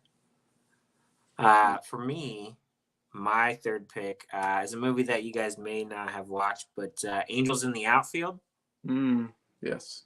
Baseball movie. No. I don't know if Mike's seen that one. I haven't, no. Okay. Have you seen that one, Jason? Yeah, I saw it in the theater. Yeah, it was a great movie. Okay. Wow. Yeah, so it's got Danny Glover in it. It's got Matthew McConaughey, Joseph Gordon-Levitt. What is it? Really, really young Joseph Gordon-Levitt, man. Yeah, Joseph Gordon-Levitt. I think I'm missing it. For Lloyd. Oh, oh wow. What's his name from Back to the Future? What's that guy's name? I think. Who is it? Christopher Lloyd. Yeah, Christopher Lloyd. Yeah, Christopher Lloyd's in it. He plays the main angel. Yeah. Yep. Wow, what a cast. Yeah, great cast, and just a really iconic movie for me because I grew up playing baseball and watching baseball. Hence, love the Orioles. He's got the Orioles hat on. It's just a fun movie because, like, especially in the beginning too, when like the kids are up in the tree and they're watching the baseball game, like that's like, I mean, it's so cool seeing like the stadiums and stuff. Like, it's, if you really grew up playing baseball and like you got to go to the stadiums and stuff like that, like that was the cool thing. But with this movie, Roger, he is in a foster home with another kid named JP, and his father is pretty much absent from his life. I'll just say a little bit about the movie. I won't tell you too much, but his father is absent from his life, and he basically prays to God that, if the Angels win the pennant, like he'll get his family back together, pretty much, and like he'll live happily ever after. So I'll just keep it at that, and you can wonder on if you ever want to watch it, but yeah, it definitely it was a movie magic kind of Disney kind of movie. It's like something where obviously something that wouldn't happen, obviously, but it's an interesting concept, I think, for during that time period. And if you love baseball, you'll absolutely love it. And also the announcer that's in it, who plays kind of an asshole character, he is the Knights coach in The Big Green. Yeah. Oh wow! So he's in that movie as well. What is it? He's a jerk in that. Yeah. He's a jerk in that. He always plays a jerk. Yeah, he plays a character in the Angels in the Outfield called Ranch Weiler, I think is his name. I think that's his name. But anyway, he's an announcer, and he's an absolute jerk to all the other announcers and stuff, and he wants to talk the whole time. And he's a jerk to Danny Glover in the movie too, like when he interviews him and stuff. So he plays that character well. So yeah, I enjoy that movie. It's like I said, I grew up playing baseball, so it's like a staple for a baseball movie for me. There was a bunch of really good baseball kid movies during that time period. Mm-hmm. I saw them in the theater. The Sandlot, Angels in the Outfield, and The Rookie was also really popular. Yep, The Rookie. The Rookie. Oh, okay. Yeah, those were all great as a kid. Yeah. Well, if that Angels in the Outfield's on Disney Plus, I'll check it out. I don't think it is. What's that? I don't think it is, because I had to buy the DVD. And again, it's another movie that does not have a Blu-ray. It only has the DVD. Yeah. Wow. So. Because that's pretty good. I probably like that movie. Yeah, and the DVD wasn't cheap either, unfortunately. Can't imagine it being if it's hard to get. It's hard. Yeah, hard to get. Yeah, and the thing that sucks about it too is I have to like adjust the screen on the TV because of like the ratio. That freaking annoys me. Just give it a damn Blu-ray, please. Yeah, there's a lot of good kid sports movies actually. Now I think about it. I mean, the Mighty Duck movies were really big at that time. Yep. Which was awesome. They said The Big Green with soccer. There was a football movie called Little Giants that was also pretty good at that period. Mm-hmm. Yeah, there's something about kids playing sports. It was really big in the 90s that I can remember. I used to watch all of those. Yep. There's a lot of great sports. Yeah, as you said, like in the 90s and like early 2000s, you had dodgeball. Yep. Like that's still now like still revered and still a great movie. Oh yeah. Oh, yeah. You can always make a great sports movie, I think, if it's done right.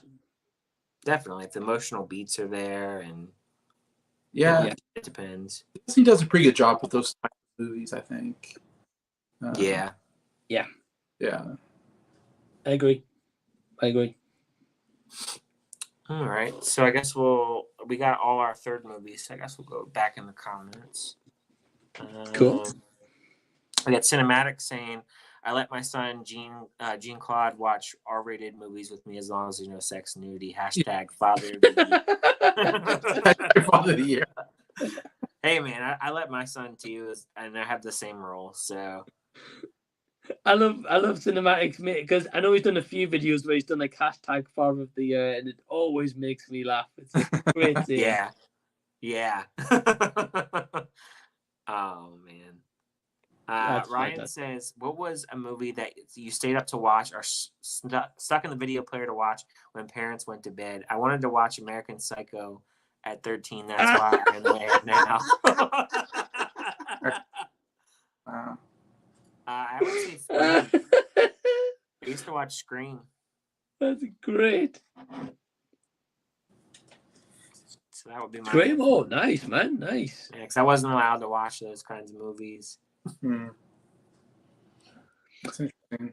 I don't know, for me personally. I don't know. It's not so much I had. Like, my parents never said to me, oh, you're not going to watch that, Mm-hmm. I think it's more just that I was never introduced to it. So more like that, I used to, not so much still, but again, I just like watch Toy Story and repeat all the time. Yeah.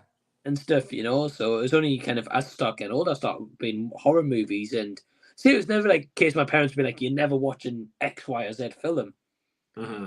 I don't mean to bothered, not in a bad way, just like, if you want to watch it, you want to watch it, Right.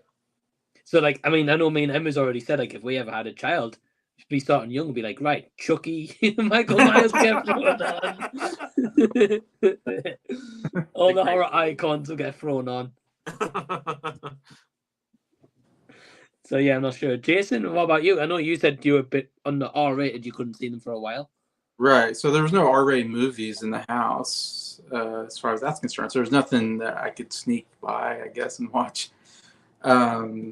The only thing, I guess, is there's like TNT, TBS, USA. Yeah.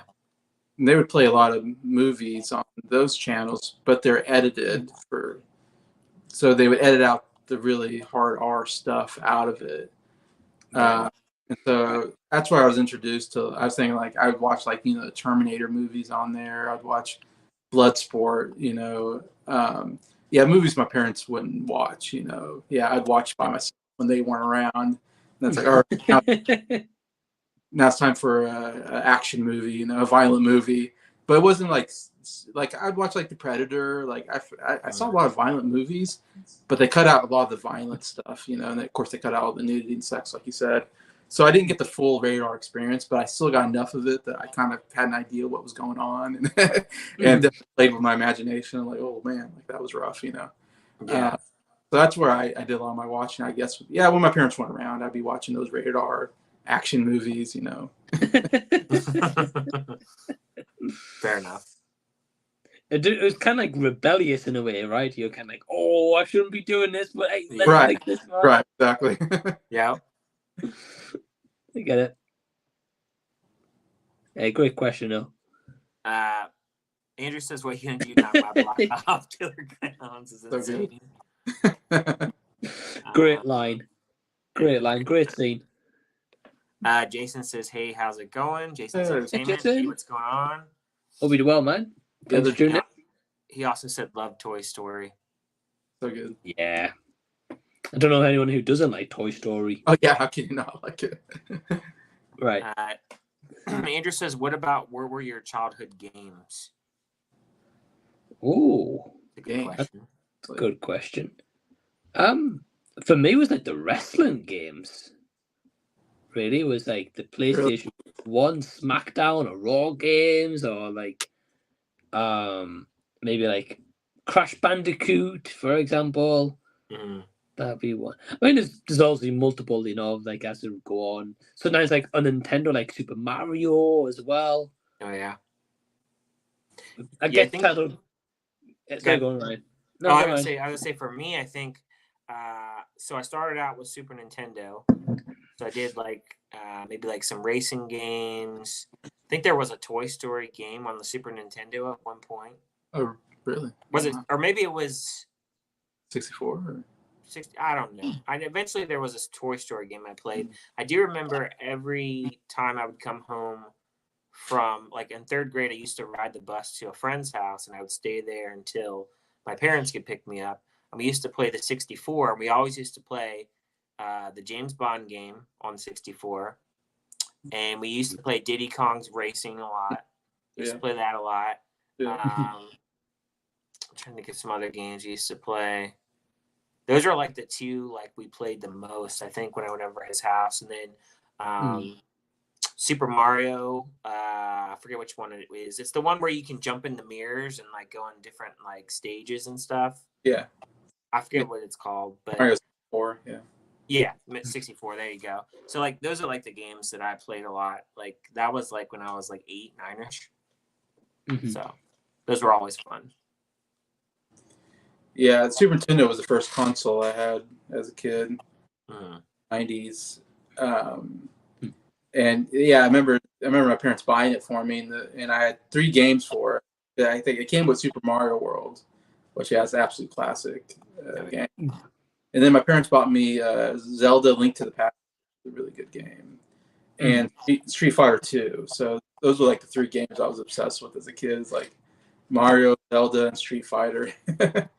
Yeah, we used to play that a lot as a kid. Yeah, and of course, what do you call it? Mario Kart was big. We were all playing Mario Kart.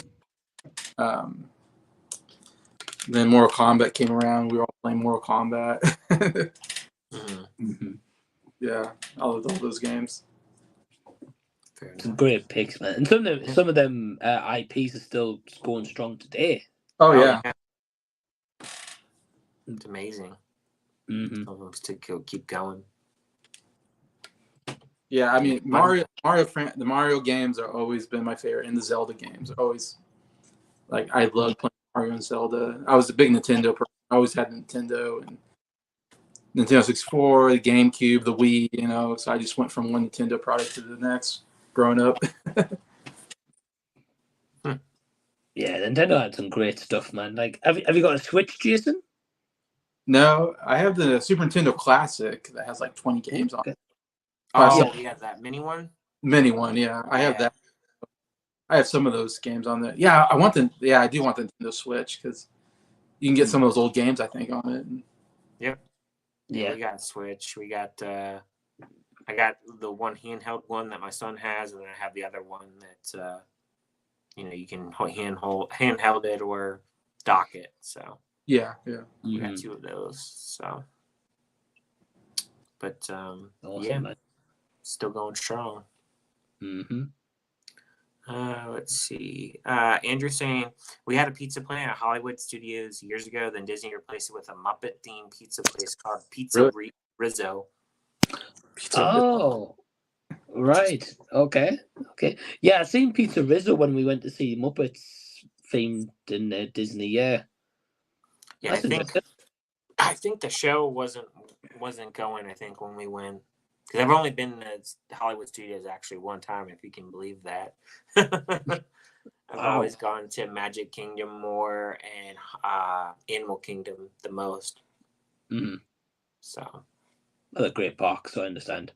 Oh yeah, I love Hollywood Studios though. Yeah, I got to go there again to really get like a full experience. I think when we went to, it was really crowded, so we didn't get to do a lot of the rides. Like we didn't get to do any of the Toy Story rides. It was really that bad when we went. So wow. Yeah, it was like 2-hour waits, and I was like, I don't think I'm gonna wait 2 hours for a ride. Nah, don't blame you. So we didn't get to do all that, but we got to at least see it, I guess. Imagine that we were on it. But yeah, so eventually I'm gonna have to check that out. 100%. Menagio says, does anyone binge watch Avatar: The Last Airbender on Netflix by any chance? I finally finished it and quite liked it. No, I haven't watched it. Jason hasn't watched it. Yeah, I've seen a couple of reviews that popped up in my timeline, and it seems like everybody said it. It's either okay or they liked it. I haven't really seen anybody said that they loved it, but I mean, I feel like it didn't have a high bar because of that M. Night Shyamalan movie or whatever that was awful. So I feel like the bar was set low anyway. I heard that movie's bad, so yeah, I haven't seen this one though. Yeah. I mean, you're into anime, Mike, but you're not into the series.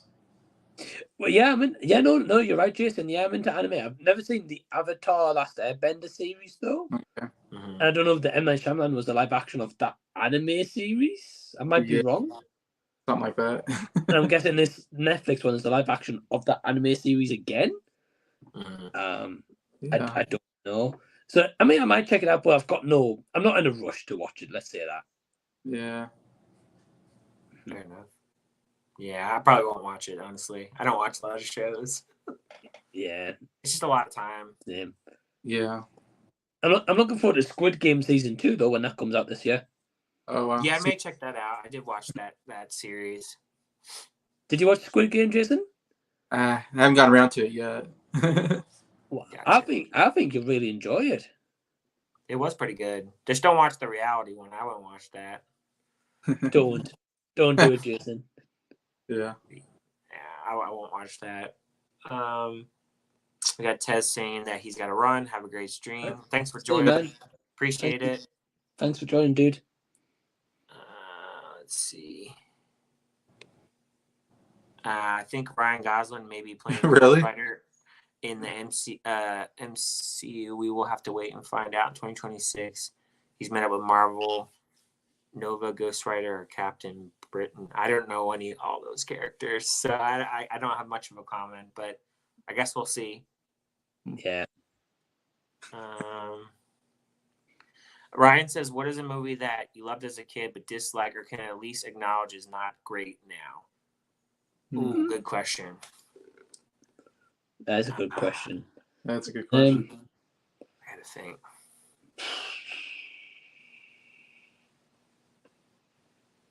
I don't know if I've got one on top of my head, actually. I think I'd have to really think. It's a good question, though. Yeah. Trying to think. Probably Return of Jafar. Yeah. I did rewatch that. It's not good. Those aren't very good. Aladdin and the King of Thieves is pretty bad.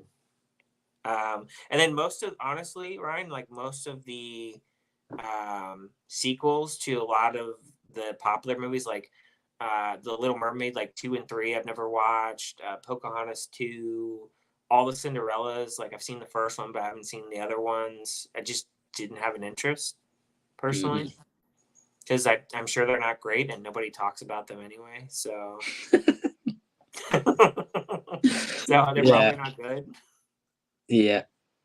Well, I can speak to movies when I was like, I don't know if this counts, but yeah, it kind of does. I was still kind of a kid when some of these movies came out, to be honest. The Jim Carrey movies of the 90s, like Ace Ventura, Dumb and Dumber.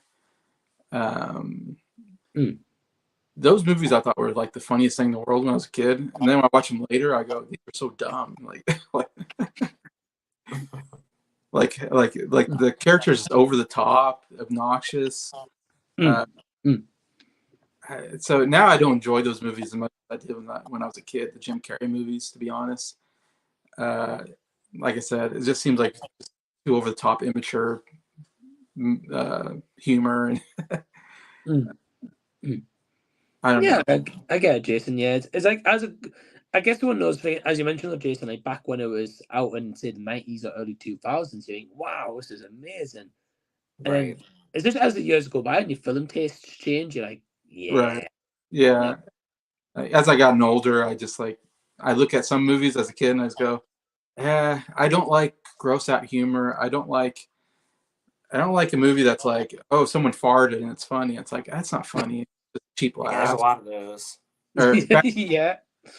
I call it bathroom humor. Anything that's like bathroom related, I'm like, bathroom's gross. Like, I don't like bathroom stuff. I don't like people throwing up. I don't think throwing up is funny. I think it's gross.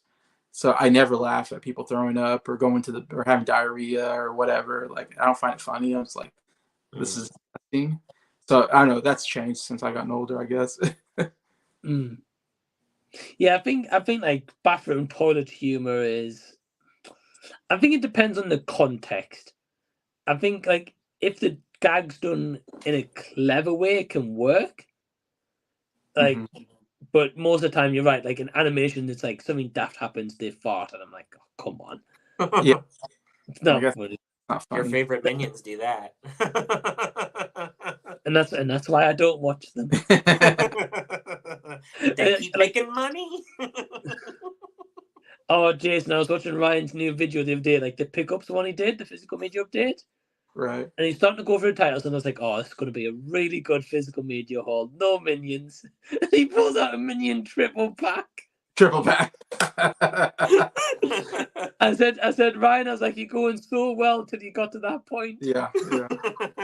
I knew you were gonna say something about that too when I pulled out. I'm like, oh, Mike's gonna have a field day with this one. I did. I think the last time a toilet kind of humor worked for me, I don't think it worked for Jason, but for me, I didn't expect it and it cracked me up. And it was in Dream Scenario. Oh, that was funny. Like that moment, like I think it's just because I didn't expect that to happen. Yeah. It was so off the wall. Yeah. It was off. Yeah, I didn't see it coming. So for me, I really chuckled at that. Everyone in the cinema was laughing at that. Yep. I know Jason wasn't a fan. I can get why though. Do you mean? But I think it's just it was a surprise. You know, I didn't expect that to happen. Yep. I agree. That was funny. I was the only one in the theater, so I was laughing by myself. That tells you everything about that movie. You know what the funny thing is, though? I know it's very quickly off topic, right? But every Wednesday at my local cinema chain, they call it Cine World, but they call it Cine Seniors. Oh boy! So they always put on like a new movie for the elderly, right? But it's usually a movie that's been on the cinema like in the last few months, and then they bring it back for that one show for them. So this Wednesday they're putting on Dream Scenario, right? And I was like, well, that's I wonder what their reaction is going to be when that moment happens, right? Yeah. But then what I thought was crazy is the week after for the seniors, they're putting on Saltburn. I love that one. I hope people. I kind of want to go to that show and see what their reactions would be. Like I can imagine that would be an experience. Like they're either going to be grossed out or they're going to be loving it. I don't know. Oh, George, he's licking the bath water.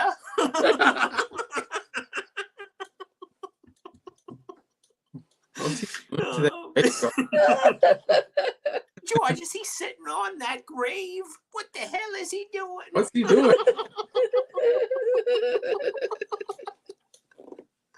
Oh, man. They never did this in my time. Exactly. He turns to his wife and he goes, this is the new hip generation.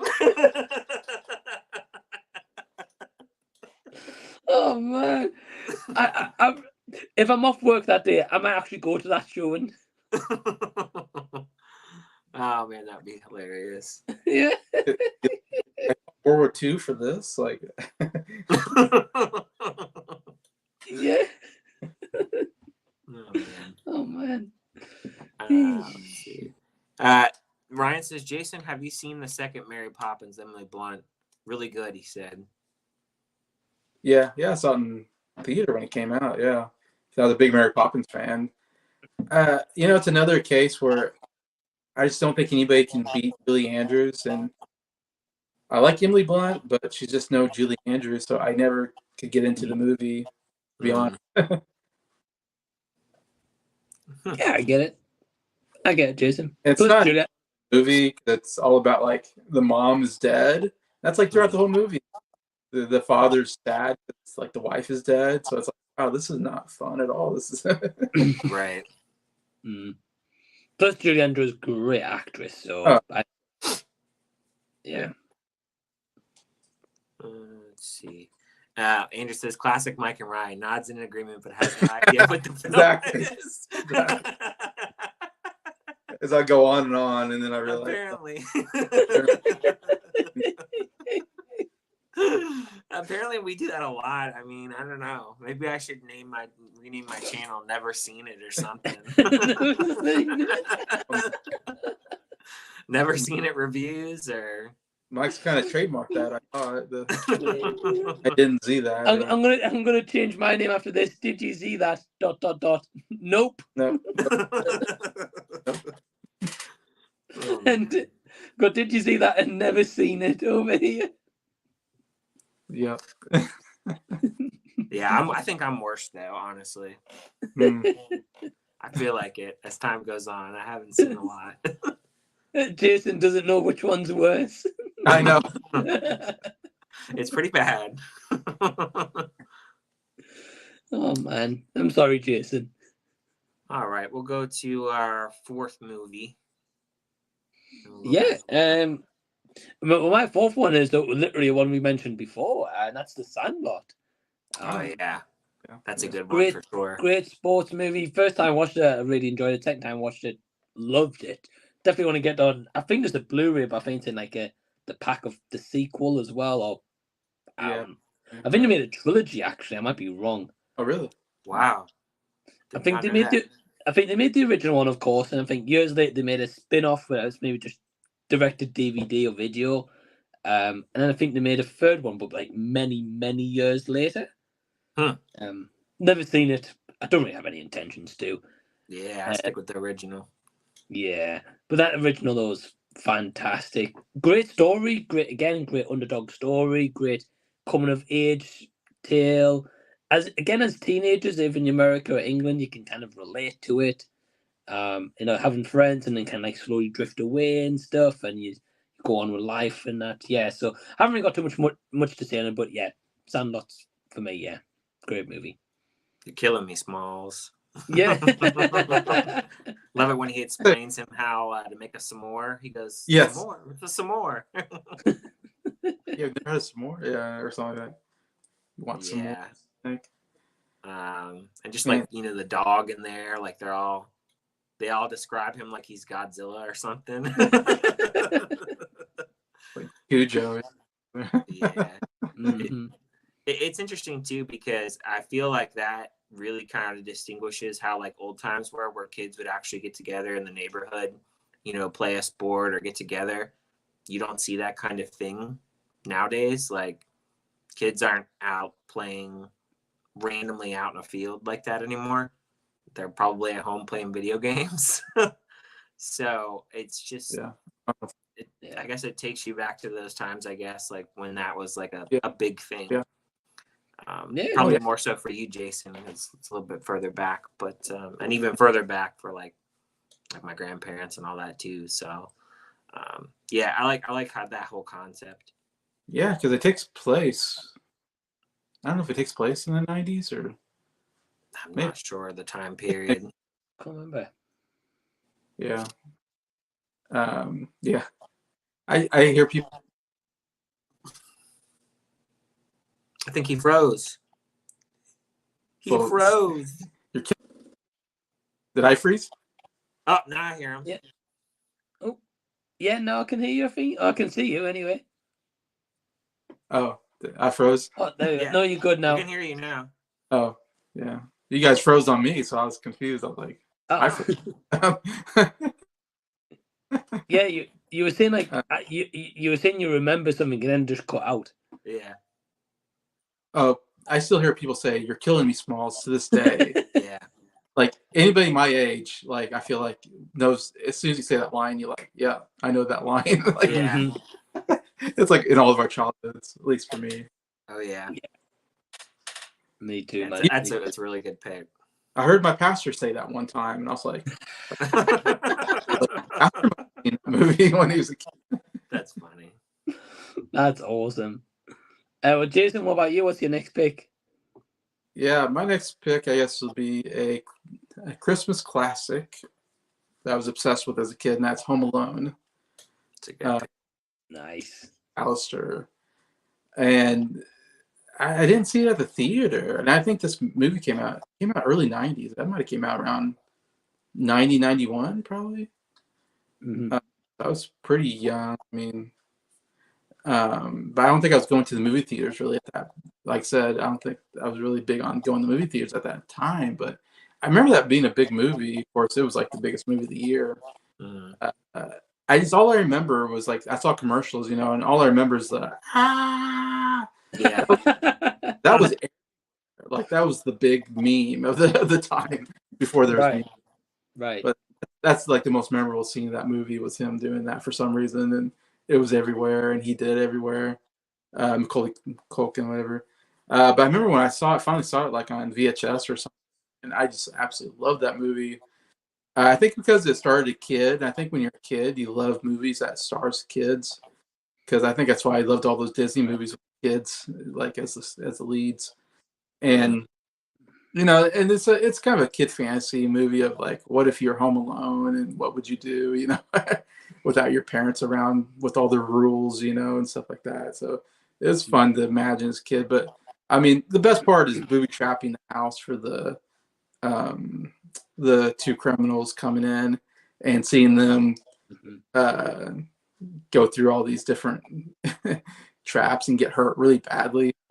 Like that was, as a kid, there was nothing better than that. That was absolute. Like I remember because I had the VHS tape, and I would watch it and I'd fast forward it to that last scene where where Marv and Harry, I think it is Harry and Marv, I think. Mm-hmm. Yeah. Are coming in the house and they're get hit by paint cans and what else? Right in my mouth, Marv. I think he gets hit with like feathers or something, and it's like, why are you barefoot? Why are you covered in feathers? Yeah. All that stuff is great.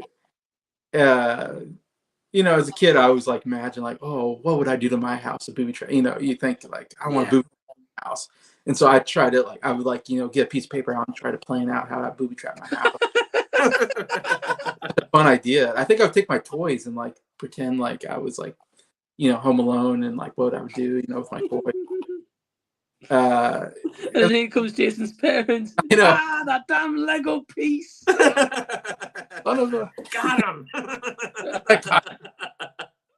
It worked. So that was just fun fantasy as a kid, like outsmarting the two bumbling idiots, thieves, whatever, and that was to me the fun of that movie. As I get older, I do love the music. Is John Williams' score is just fantastic. And then the relationship between him and like the old man that lives across the street that he's scared of, and then you find out his backstory, and that's a great sequence. Mm-hmm. So there's some really good stuff even as an adult. The funniest thing is watching, and I watched Home Alone 2, I should say, Lost in New York. I saw that in the movie theater, I think, twice, and I loved that movie too. Yeah. When it came out, I did see that one in the theater, and I loved that one as well. And to this day, it's always every Christmas, Home Alone 2 is like all over the place. Oh yeah. Mm-hmm. And as an adult, I don't know about you guys. Like as a kid, I thought this is so funny. As an adult, especially, I work in the hospital, so when I watch it, I think, oh, that would kill that guy. Like I'm like, everything. I'm like, that guy would have a broken back. Yeah. You know, I'm just messing with them being in the hospital. Like that guy would not get back up after, you know, falling that far. Or Oh yeah.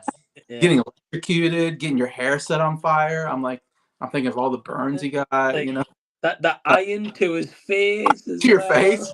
I like when he has the tool chest go down the stairs.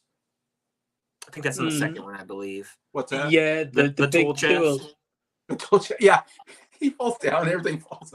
Yeah. I'm like you're. I mean, you're in the hospital for, you know, brain damage. You know, I'm thinking. Yeah. You know, getting hit with a paint can, getting hit with a brick, that would kill you. You're dead.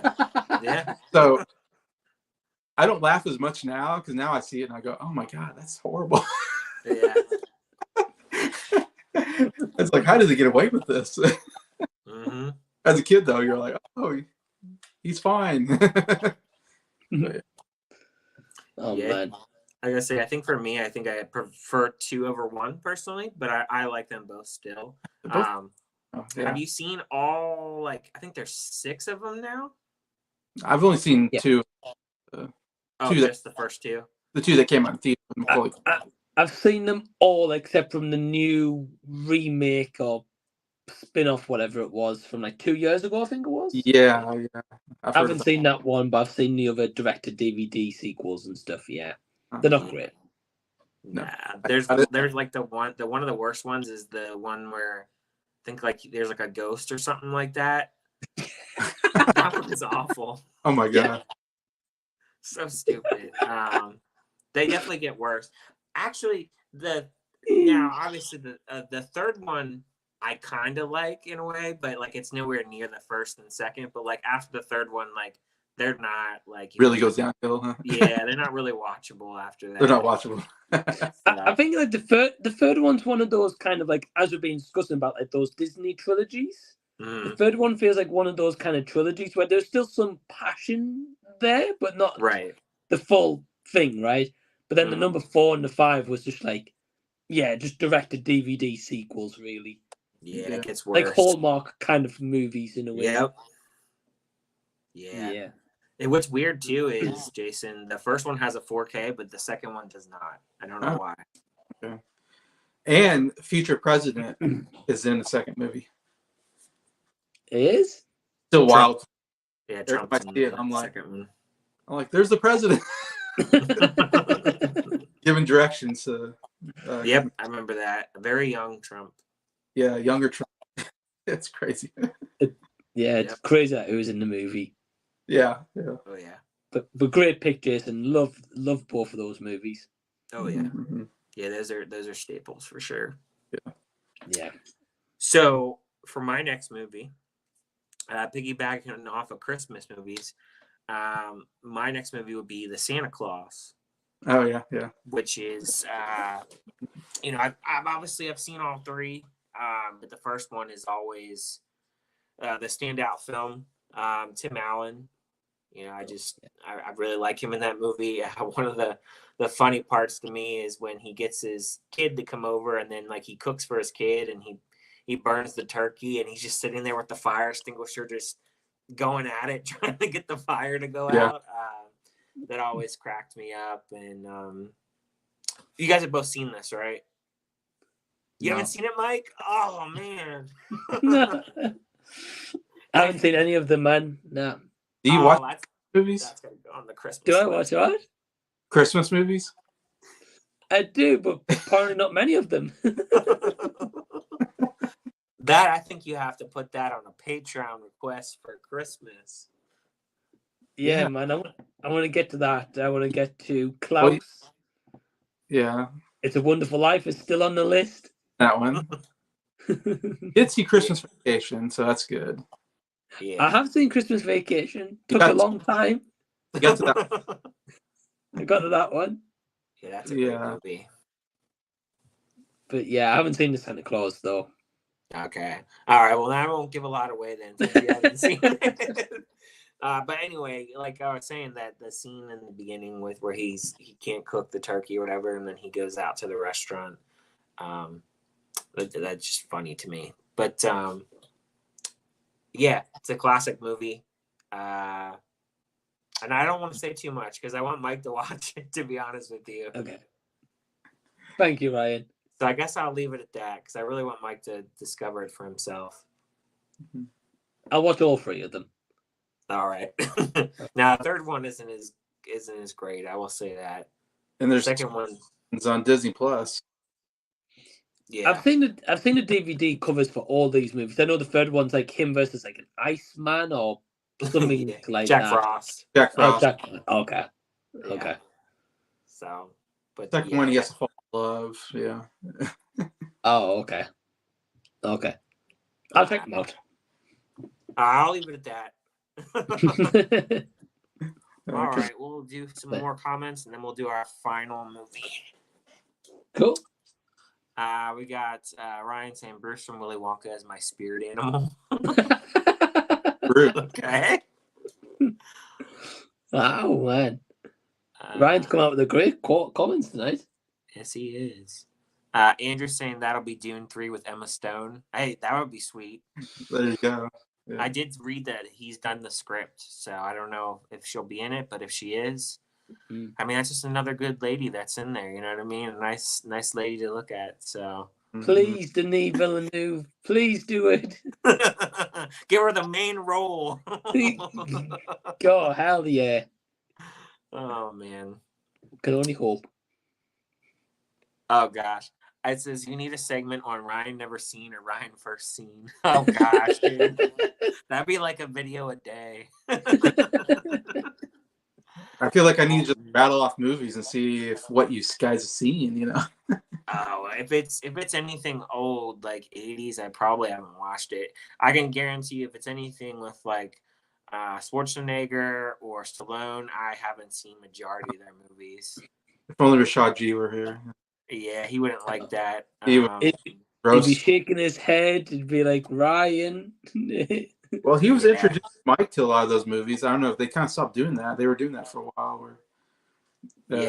Mike he introduced me to a lot of them. Yeah, being honest, it's not so much anything happened there. It's just a case of Rashad's just been busy with work. Mm-hmm. And I've been busy with some stuff, so we haven't really done anything like that. That was pretty I was seeing Rashad go after. Sorry. Oh yeah, he was like schooling me on movies. Although Ryan has seen a great Schwarzenegger movie, that's the only one he needs to really see, and that's Twins. He's seen that one. I've seen Twins, and I've seen Jingle All the Way, probably. Jingle All the Way. I have seen those two. Great movies. So I've seen those two at least. Okay. The main two you only need to see, Ryan. There we go. I do want to see True Lies. I saw that comes out on 4K. That's one I want to watch. So it's on my Disney. list. It's on Disney Plus at the moment. It is okay. Yeah, that's one I gotta watch. So it's on the list eventually. The millions of movies that are on my list and DVDs that are stacked up high. Well, I didn't realize I didn't realize True Lies is like 2.5 hours long. Yeah. I didn't realize because I was going to watch it and I was like, wow, okay, because I've only ever seen bits and pieces of it. Mm-hmm. But I was like, I don't want to spare 2.5 hours. I will, but I don't know. I didn't want to. Though. Yeah, during that time. Yeah. Yeah, I know what you mean. Sometimes, like, you're at home and you're like, ooh, it's that long? I don't want to watch that right now. It's just a nice shorter movie. Yeah, sometimes like I'm settling down like a little bit later at night and I'm like, oh, just a 90-minute movie would be perfect right now. Right. Yeah, that's how I feel. That's why I can't watch TV series. 10 episodes an hour a piece. I'm like, oh man, 10 hours dedicated to this. It's just a lot of dedication. It can be, for sure. Let's see.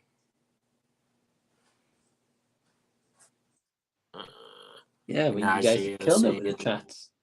I love you, Ryan. You make me laugh. Hi, Mike. Thanks, Menagia. Thanks, man. Here for it. Make you laugh.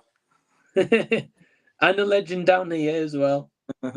I can vouch Star Wars fan right here. Laugh out loud. Yes.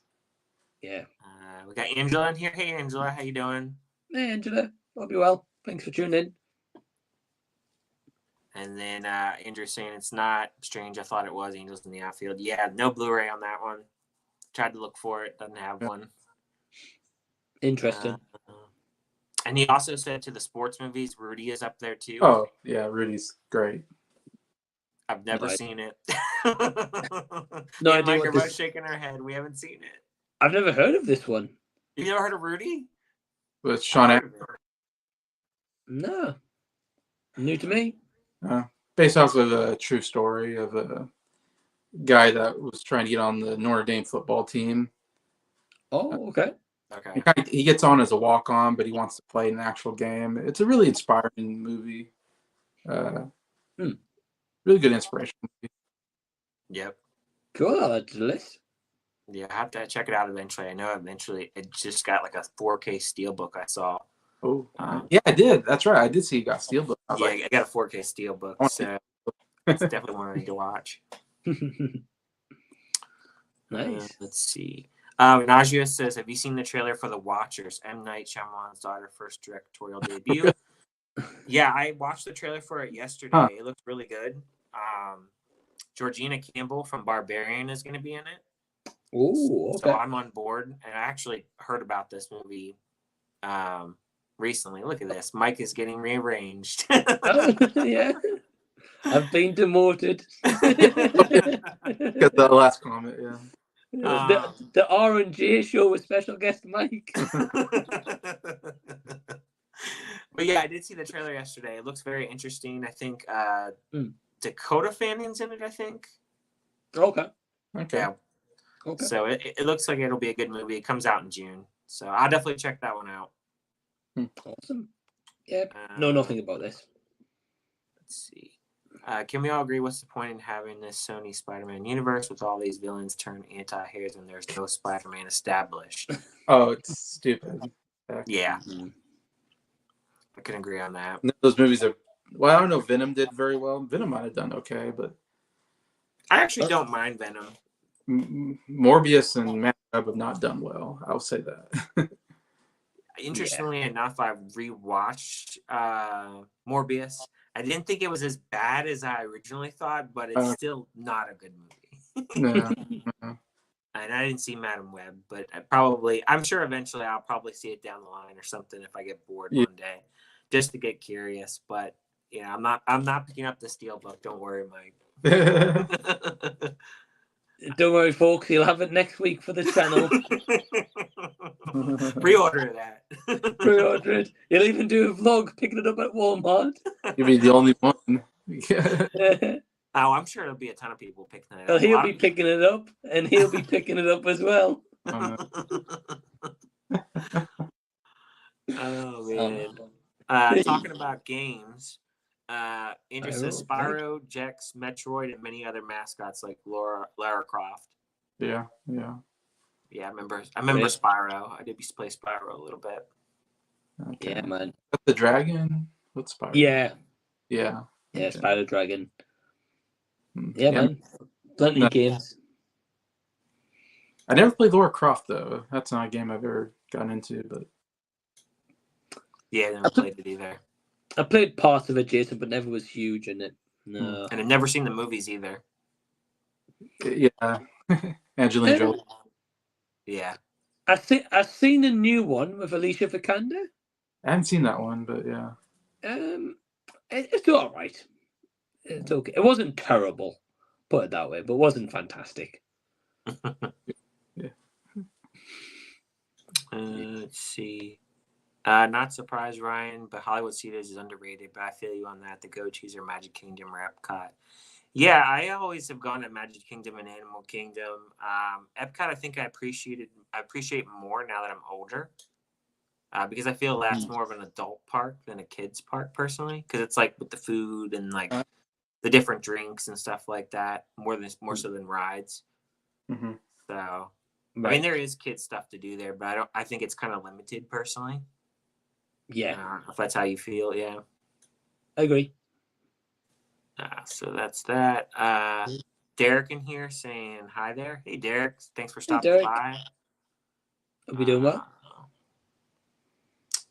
Saying I used to like Chicken Little and Home on the Range when I was younger, but now I definitely don't like them. So I've never seen Home on the Range. Chicken Little, it's not my thing. What about you guys? I've seen Chicken Run. Okay, that's good. That's a good one. Is Chicken Little the Disney one? Yes. I think I saw a bit and I didn't like it. Home in the Range I've never seen. Yeah, Home Range not very good. It's kind of I don't know. I don't think most people like that movie, Home on the Range. It didn't do very well. I don't even know what it's about. It's about cows trying to. They're going to lose their homestead, and they got to go out and try to, I forget, do something to get back their homestead or something. But yeah, I got you. Okay. Chicken Little, I really like Chicken Little, and like nobody likes that movie. Like I'm always defending it. It's funny if you ever watch me with some on some of my other channels, people I collaborate with, they always hate on it, and I'm always defending it. And I don't know, I really like that movie. I saw it in the theater. I thought it was hilarious, and I've seen it since, and I think it's hilarious. And everybody's like, "Oh, it's the worst movie ever," and I'm like, "Really? Like, I really like it." Okay then. I have to watch it, Jason. I've seen bits of it, but it's been years, so I don't remember a lot about it. Yeah. I do know it gets a lot of hate, though. It gets a lot of hate, and I get angry, and I start. Jason turns into the Incredible Hulk. The Incredible Bulk. Incredible, yeah. Amazing Bulk. The Amazing Bulk. Yeah, that's a movie. Oh man. Ryan, you still haven't seen it, have you? No, I think one of your other subscribers, just watched that movie and posted a review for it. Karen just watched it and posted it. I think that's who it was. Yeah, Karen. Well, hey man, he put on Facebook suggest a movie. I'm gonna suggest it. Oh, he suggested for me, yeah. Now you gotta suggest Spaghetti Man. But that's an okay movie though. I don't want to do that. I got you. Amazing Bulk. Amazing Bulk is the epic movie. I got you. It's the staple.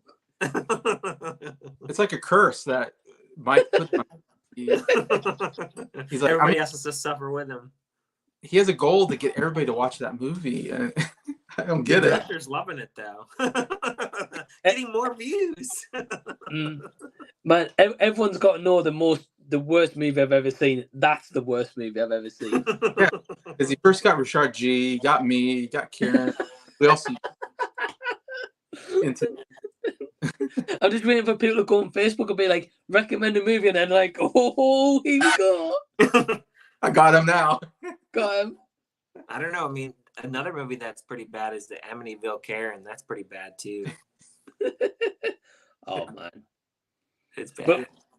But Amityville Karen was, don't get us wrong, right? Like, it was really bad, but like Amazing Bulk is like the movie that I've had like the worst struggle to get through. That's how bad it was. Yeah, that's tough. Yeah, I want you to watch it though. I'm gonna have to check it out eventually to suffer through it. All right, we'll go through a few more comments and then we'll go to our last movie. Cool. I'm like Jason on Total Humor, but the apartment scene in Dream Scenario killed me. Yeah, dude, it's so funny. Like, I was cracking up so loud in the theater. There's nobody around, so like I could be as loud as I wanted. But I just was cracking up. I was like, it's just so out of left field. It was. I can imagine when that happened, Ryan. The cinema staff coming in being like, is he all right in there? Yeah, seriously. Yeah, I was pretty loud laughing.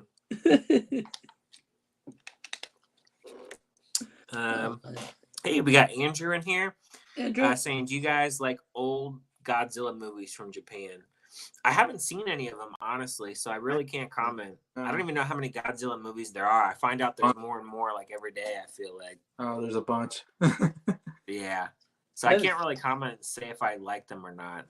I think last time I heard, someone was saying there's like over 30 movies in total. Oh my God. They make them crazy over there. Yeah. That's nuts. Imagine doing a deep dive on those ones. Jeez. That's a lot. I've seen Godzilla from the 2000s. Mm-hmm. Oh, yeah. That's the first one I think I saw Godzilla. And then I saw the Godzilla The 2014 one. Yeah, that one I've seen. And then then that series, King of Monsters. King of Monsters. Kong, I think so. Yeah, Kong. Yeah. I've seen and then Godzilla -1. So I've seen like 5 Godzilla movies. Yeah, Godzilla -1 I still need to watch. Yeah. Oh man, excited to hear your thoughts on that one. Yeah, I've heard a lot of good things. Mm-hmm. Mm-hmm. So yeah, I definitely will have to dive into more of them. Ryan says, I remember going to watch the new Rambo movie where he cuts the heart out, and this 80-year-old granny was laughing her head off and said she might see it again. Oh, yeah. Yeah. Oh, can you imagine? They're sitting there, oh shit, look at him cut out the heart. I gotta see that shit again.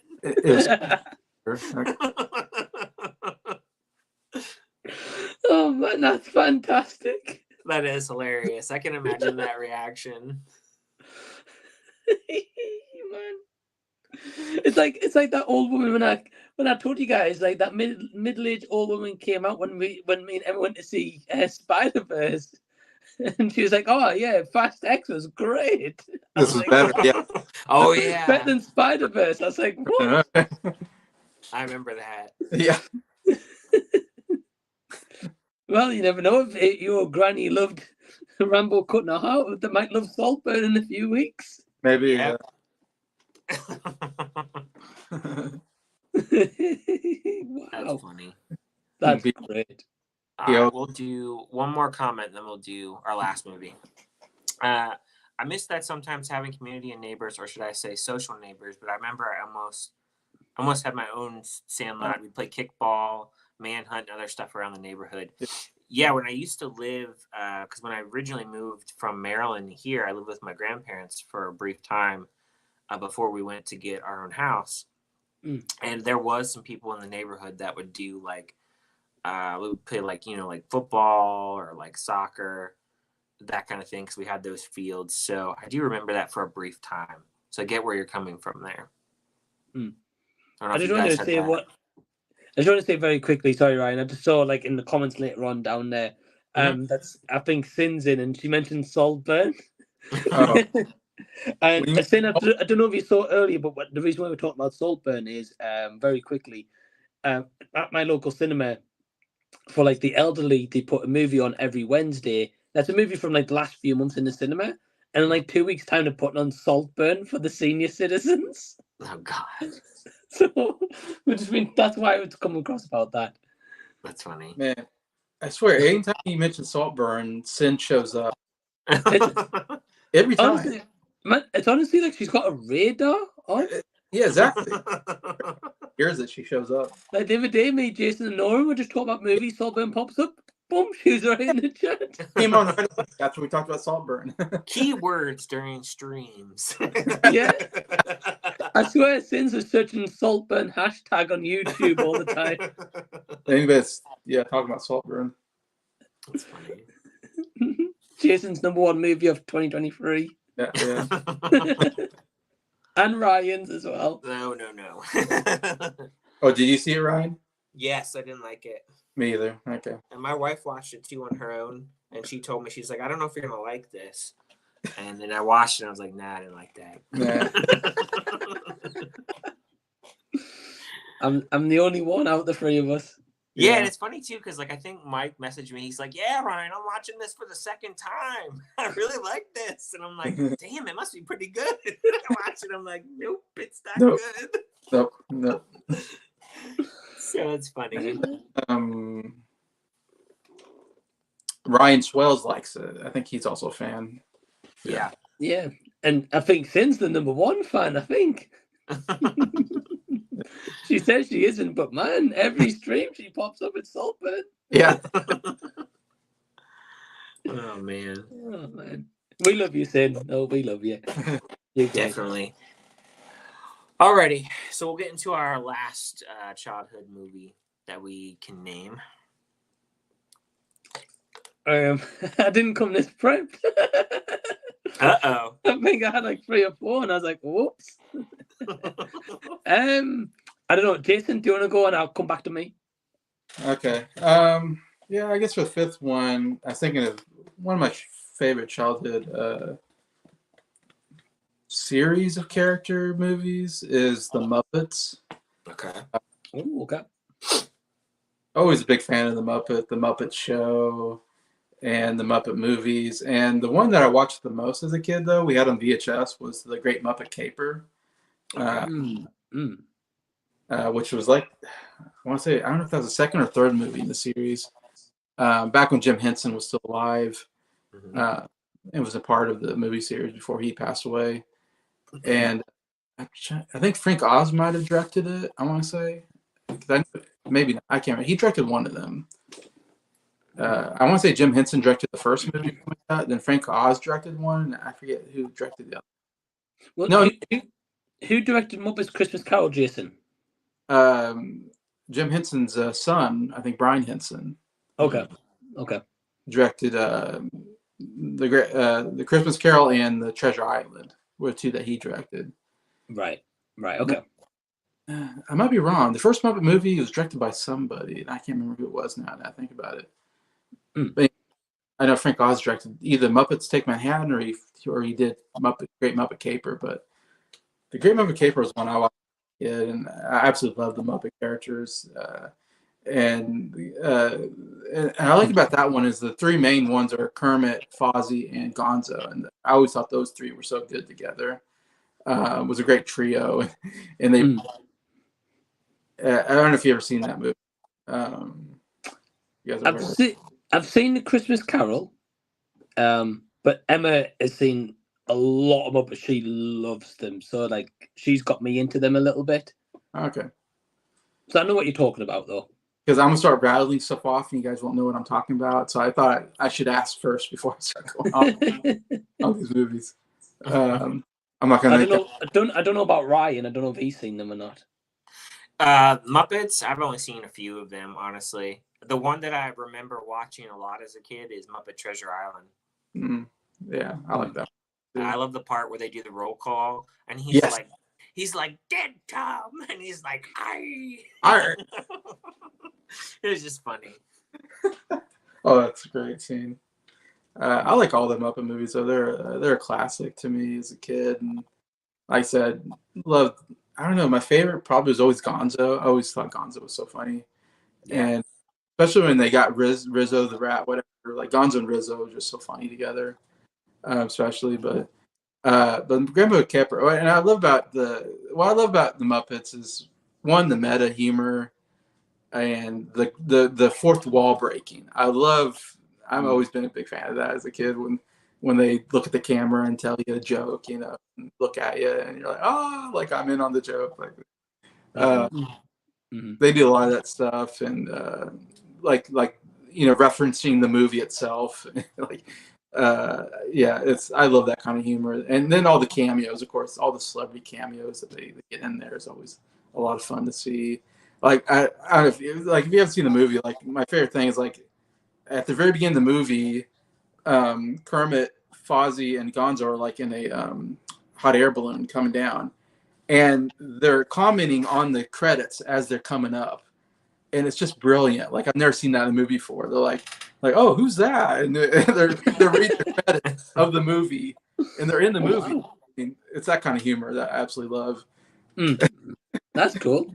Yeah. Oh, it's just brilliant to me. And even the very first song, they crash land, and then the first song is "We're going to be in a movie." Yeah, movie. They're talking about being in a movie, and they're in the. I know. So I love that humor. They're in the movie, and they're talking about being in the movie, and and what's going to happen in the movie, and all that stuff. And yeah. Anyways, so. Yeah, it's a great adventure. It's what's unique about the Great Muppet Caper is it's actually kind of this story where they're reporters, and there's a diamond that's being stolen, and so they're investigating this because most of the Muppet movies are like, hey, we're going to put on a show, we got to save the Muppets, or we're going to go to Broadway, or we're almost every Muppet movie is about we're going to go put on a variety show. But this one, it's nothing about that. There's no variety show. It's an actual plot line. of a missing diamond, anyways, and all the shenanigans that go when they meet Miss Piggy, you know, and you have the whole in every movie it's Kermit and Miss Piggy falling in love again. It's like every single movie. Anyways, it's like they're meeting for the first time again, you know, and so you get all that. And Charles Grodin is the bad guy in this, and the girl in it, her name is, I'm trying to think, Diane something, I think, and Okay. mostly know her from she was in the James Bond movie. She was a James Bond girl in a James Bond movie, On Her Majesty's Secret Service, and she was also in Game of Thrones. She played this this old lady in Game of Thrones who's hilarious. If you ever seen Game of Thrones, she got nominated for some Emmys for that. Oh, and wow. I think she might have passed away, but I can't remember if she's still alive or not. But I'm trying to think of, I can't remember her name. I think it's Diane, if I remember right. But she's a cool actress in it. Anyways, I love the music, love the meta humor. I always loved the characters as a kid. Yeah. Great pictures, and then the Muppets, even now though, are still so popular and still making new stuff all the time. It's amazing. Yeah, I want more. Disney took it over eventually, and they haven't made one, I think, since they've taken over, but they've done some TV series and stuff and some stuff. So I definitely want more Muppets. Like, give me more Muppets. Yeah. Oh, sure. man. Emma will be there day one if they did. So the bits and pieces that I've seen of them, it's always been pretty good. So it's entertaining for sure. Even after all these years, they still make it good. So yeah. I think it's only a matter of time, Jason, until there's a Muppets movie. I think. I hope so. Hope they're working on one. I'm sure they are. I mean, they just released a couple steelbooks for some of the older movies. So like they did Muppets in Manhattan. I think they did a 4K steelbook for that. So obviously there's a demand for it. Right. Oh yeah, I think so. Right. All right. Did you think of one, Mike, or you want me to go? Yeah. So I actually thought of one. I saw this movie in the cinema, and it's did you guys ever watch Recess? Yes. Yeah, so mine would be Recess School's Out, the movie. The movie. I haven't seen the movie, but I did like the show. Yeah. Oh, you've never seen the movie, Jason? No, I haven't. Oh man, I need to see that. Okay, okay. I'll tell you basic plot. So obviously, it gets to summer. All the kind of kids are thinking about maybe going to summer camps and all that kind of stuff. And TJ is the only one who's left behind, and he's by himself. Obviously, he's depressed. All of his friends are on summer camps and all that kind of stuff. And he goes by the school like on his bike, and he sees like this like glowing green light coming from the school, and he's like, "Huh? Like what the hell's that?" And basically he then goes to he stalks it out a little bit. He thinks something's going on in the school, and something is going on in the school, and it's about him trying to get the friends back and discover what's going on in there as well. And that's all I'll say without spoilers. Okay. But it's pretty good, the movie, actually. Okay.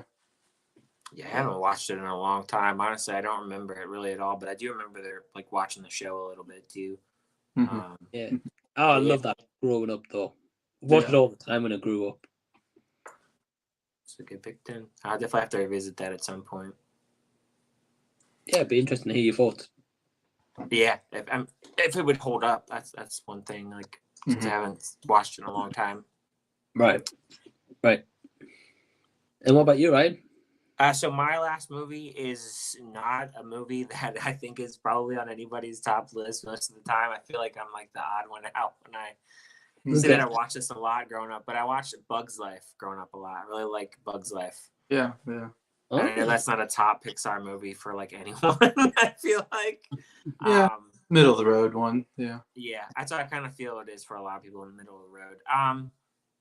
I just like Flick as a character. Like he wants to do well, but he's always kind of a screw up, and then he gets his big shot, but at the same time the town doesn't really like him. Like the Aunt Ireland doesn't really like him, and then he screws up and messes up all the food source for the grasshoppers.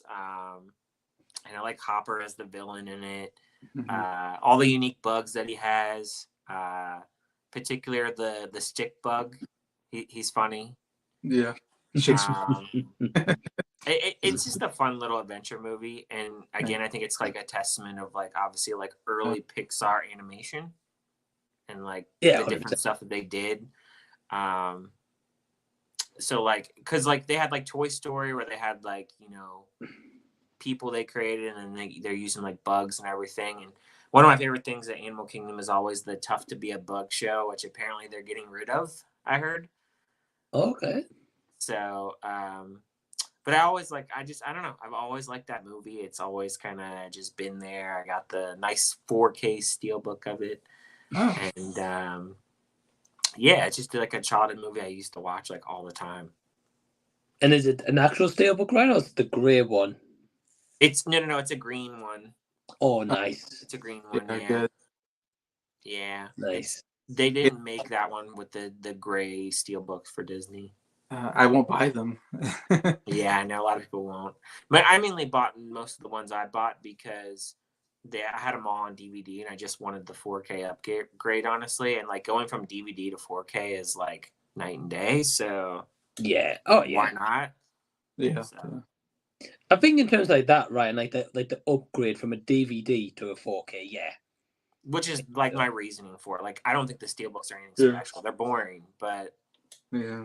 Just to have the upgrade, because the thing I look at is at least if it's in steelbook format, at least is on the shelf and like lines up with everything. I just think it's so weird because like if I went to go buy like say like Aladdin or like Lion King on 4K, like you're not going to get a slipcover with it, so it's going to look weird on the shelf.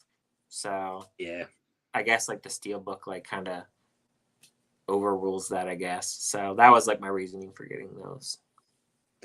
I bet, you know, I'm not saying that you'd sell your collection, but I bet those steelbooks down the line will eventually go for some money, though, you know. Probably, yeah. Because of being limited and grey, and obviously not a lot of people would have bought them, so therefore people who did buy them got them, right? Yeah, people weren't buying them, and then Best Buy put them all on sale for like $10, and everybody bought them up. Oh. That's the price. But when it's a 4K steelbook, though, you can't really go wrong with that. Yeah, and just in general, like when they put that on sale like that, like 4Ks aren't $10 usually, so it's kind of like an unbeatable price. Right. It just goes to show, like if 4Ks were cheaper, like maybe more people would buy them. I think because when they're $30, $35, and especially if it's an older movie like that, people look at it and go, well, why is that movie $30 for a movie that's like 30 years old? Right. Like when I can just watch it on, like they look at it as I can just watch it on Disney Plus, or I'll just buy like the Blu-ray or something. Yeah. So I agree. A lot of pricing, yeah. Yeah. I agree. But great pick, man. Yeah, I didn't expect that one, so that's a cool pick. Yeah. Usually whenever I talk about Pixar films and I name that, people are like, what? That's one of your top movies that you liked? And I was like, yeah. Just I've always liked it. Yeah, it was the second one. Followed the Toy Story. Yeah. Directed by John Lasseter. Yeah, and then Toy Story is always the top one, of course, too. Yeah.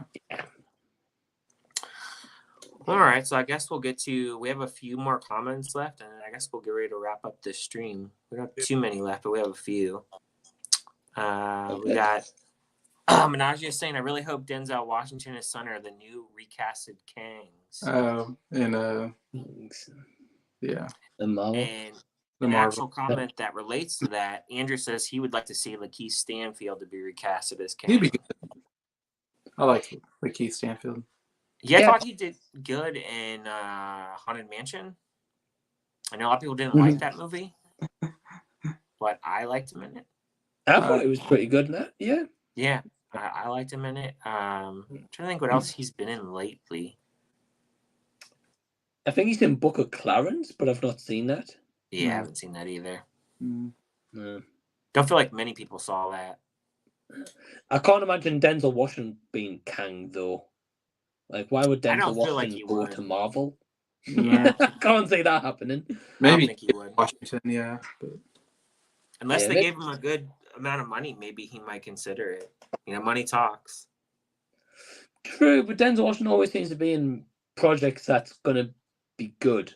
Well, I don't know. He was in that Little Things movie, and that wasn't the best. Yeah, he was in with high caliber actors, though. That's true. Yeah, I don't know. We'll see. We don't know. We'll see. It's not gonna be Jonathan Majors. No. Sin says, "Oh man, sorry I missed out most of this." Hey Sin, was in business meetings all afternoon, getting ready to jump into a live stream. I'll hang out till then. Hope everyone's doing well. Mm-hmm. Well, thank you, Sin. Thank you. Hope you're doing well. And I think she actually, let's see. I think she had a couple other. She says, "Oh Lord, Saltburn." Oh no, their poor eyes. I don't know whose decision. I don't know whose decision it is at my local cinema though to put that on for the seniors. I really don't. I don't get that. Yeah, it's a weird choice. Like they're putting I know one week they put Anatomy of a Fall on. Oh boy. And I was like, I get that, but at the same time it's all subtitled. I was like, what if what if the seniors have forgot their glasses? They're not reading them subtitles. Yeah, it's weird too because they're doing a criterion for that one I saw. Oh wow. Yeah. Okay. So I don't know. Okay. Well, it's coming back onto the cinemas to me for one show and for the Oscar seasons.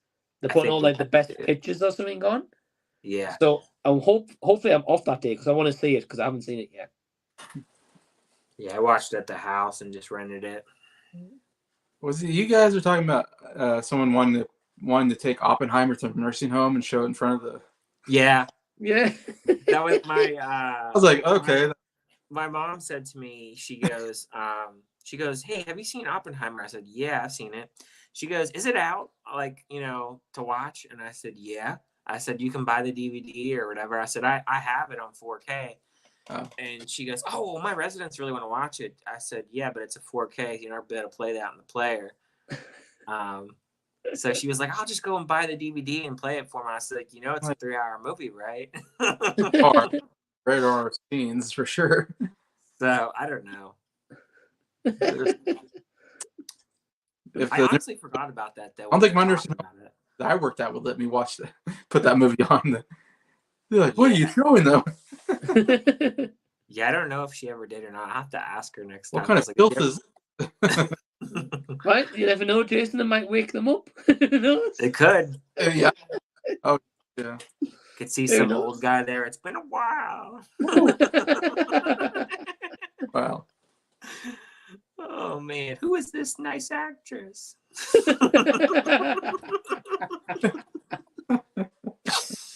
Oh man, that's true. Oh man, the timing is crazy. Yeah, right. And we know you love Saltburn. Yes, she does. Saltburn is like bullshit to Carl Pickleton. I'm sure if they American know him. Pilkington, yeah. I don't know. You guys won't know him, I don't think. He's doing a bit of comedy of Ricky Gervais. Yeah, he does Ricky Gervais stuff. Yeah. Yeah. Oh, this is a good comment. Tim Allen was also in a Disney film heard of called Jungle to Jungle. That's a good movie. I have seen that. Oh, that was a good one. I remember I used to see that. I forget what he goes in the tribe and experiences the tribe there. He has a son. Yeah, he doesn't know about. Yeah, that's a good movie. That's a good pick. Jungle. Yeah, he was really big at that because Home Improvement was the #1 show on TV at that time, and Allen was a superstar. And he did Jungle to Jungle, Santa Claus, Toy Story, The Voice, Toy Story, Toy Story, Buzz. Galaxy Quest. I mean, he was all over the place. Yeah. He's been a lot. He was, yeah. Yeah. Never heard of Jungle to Jungle. It's a good one. Shaggy Dog as well. He was in, Shaggy Dog. Come on now, Mike. Where's your Christmas spirit? Oh man, I love Christmas. I've got a lot of Christmas spirit. I just haven't seen some of these movies. You got quite a bit this year. I think you may have to do a little bit of a Christmas countdown or something. First time watches. I bet get started now. It's hard now. Well, you got three of the Santa Clauses. You got It's a Wonderful Life. The Wonderful Life. That's 4 right there. That's 4, yeah. I'm sure there's many, many more. I'm sure. Yeah. I just watched the other 40 adaptations of Scrooge because there's many of them to watch. And I think you've seen this, right? You've seen Krampus, right? Yeah, I like Krampus. Okay, yeah, that's a good one. Yeah, okay. So we've seen that one, Andrew. You can't harp on us for that one. Have you seen this one, Jason? No. I mean, obviously, I know it's horror. I know you're not a fan of horror, but I thought you would have seen this one, though, because you've seen some horrors. I'm shocked you've seen. So you've seen... Give it a go. You've seen Violent Night. I've seen Violent Night. Yeah. That's the one. I've seen Violent Night, yeah. Let's see. Sin saying she's going to take off. Getting ready for her stream with Sound Well, Booth. thanks for tuning in, Sin. Thank you, and enjoy your stream at Sound Booth Theater. And enjoy Saltburn when you watch it later tonight. Yeah, late tonight. 4K. 4K, that's it, Jason. Yes. He's probably got 8K, probably, no, now. Andrew says last year or 22 had the Muppets and Haunted Mansion movie. Okay. Yeah, only for Disney Plus, kind of. Yeah. During Halloween season, yeah.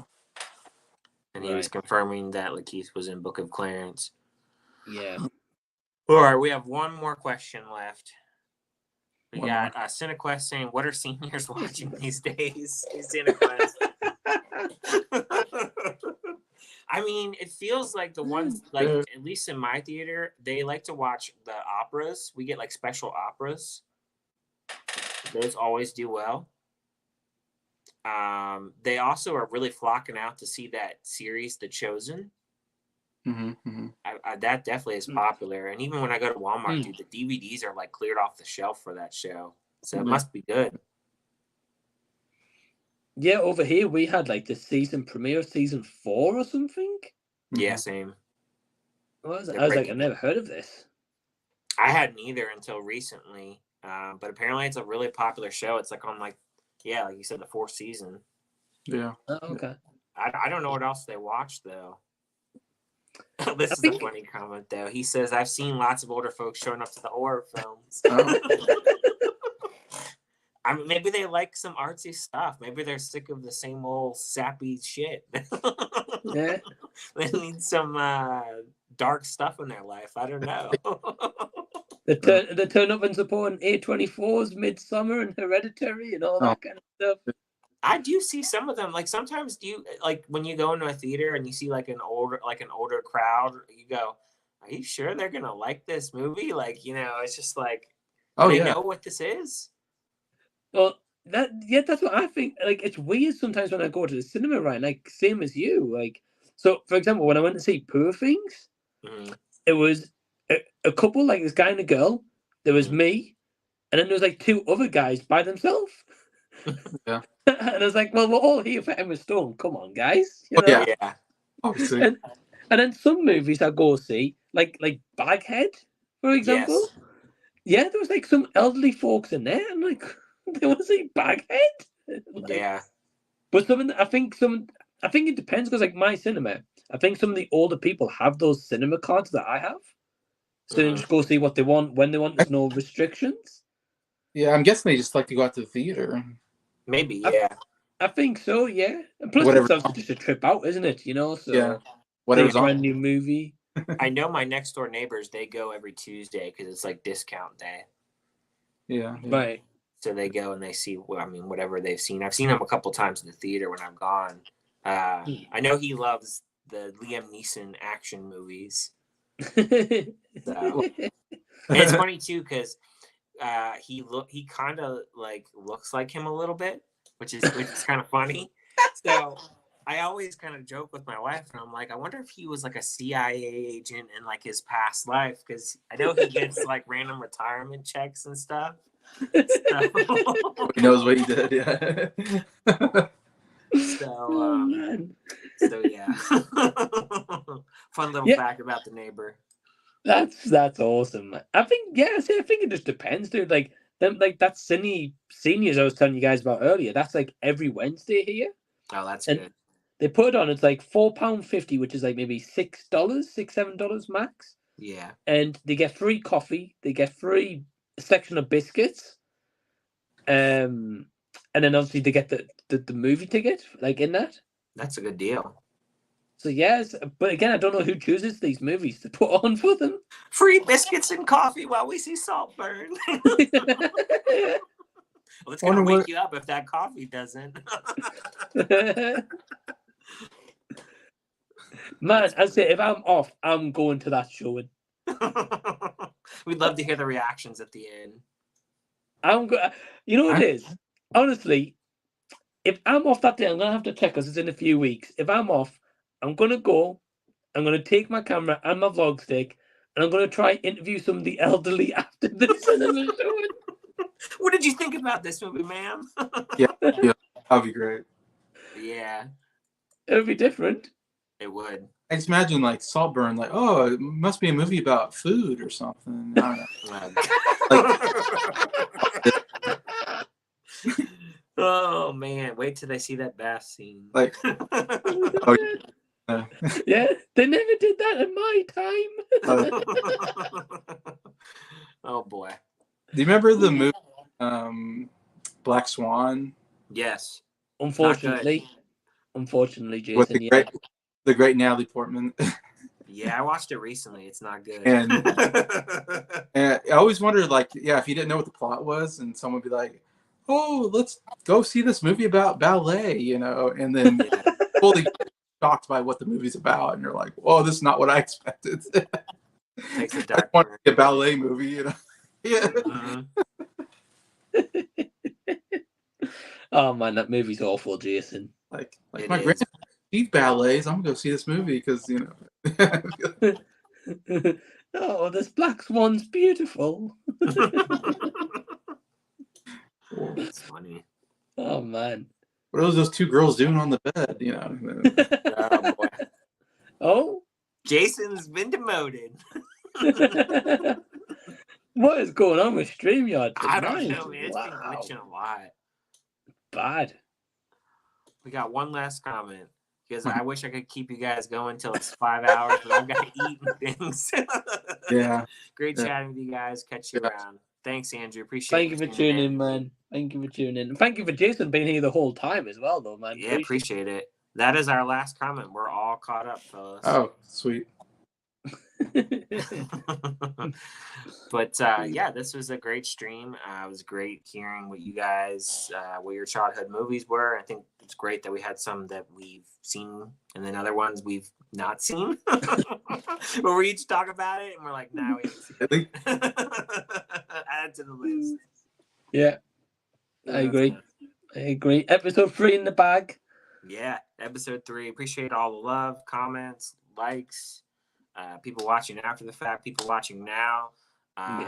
If you guys are not subscribed to the two fellas on this chat, definitely subscribe to Mike's channel, Jason's channel, and check out what they have to offer. And to this guy as well. Yeah, and if you haven't subscribed to mine, subscribe to mine. I give all kinds of reviews and stuff.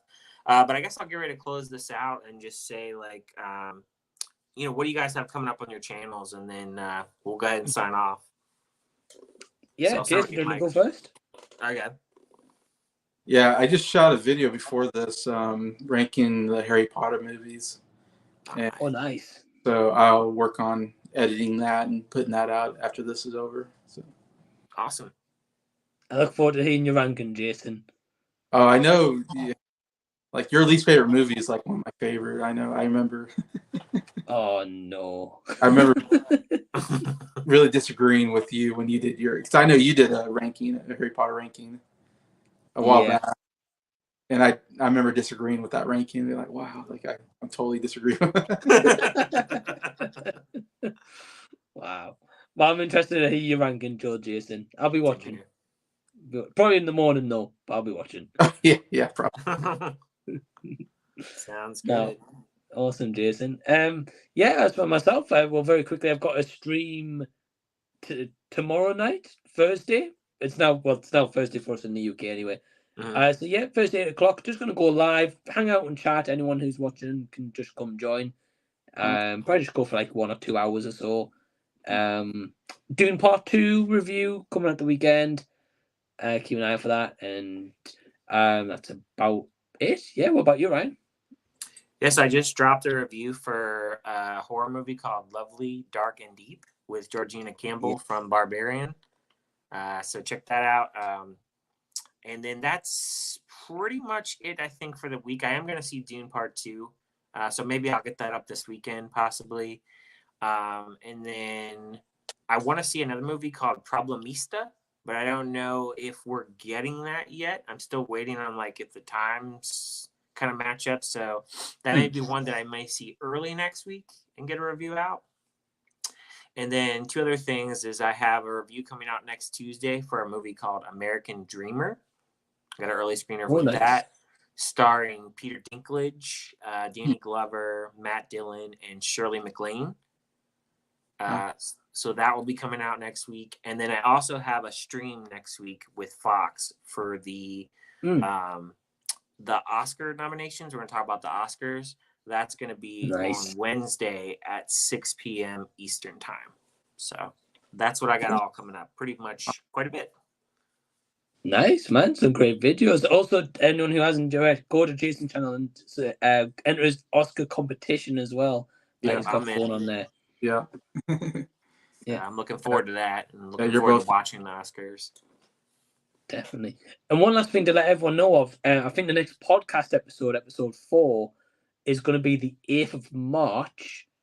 And I think it's me, Ryan, and D Movie Man as well. Trying to finalize the final details, but I think that'll be the next one. That's going to be fun. What the next topic will be, we'll leave it to you guys' imagination. Yeah. But yeah, man, we'll get ready to sign off. Appreciate you, Mike, joining for another episode. And appreciate Jason for stopping by and talking on this episode. So we'll go ahead and end this stream. And we'll talk to you all later. Thank you guys for watching. Peace. Bye. Peace.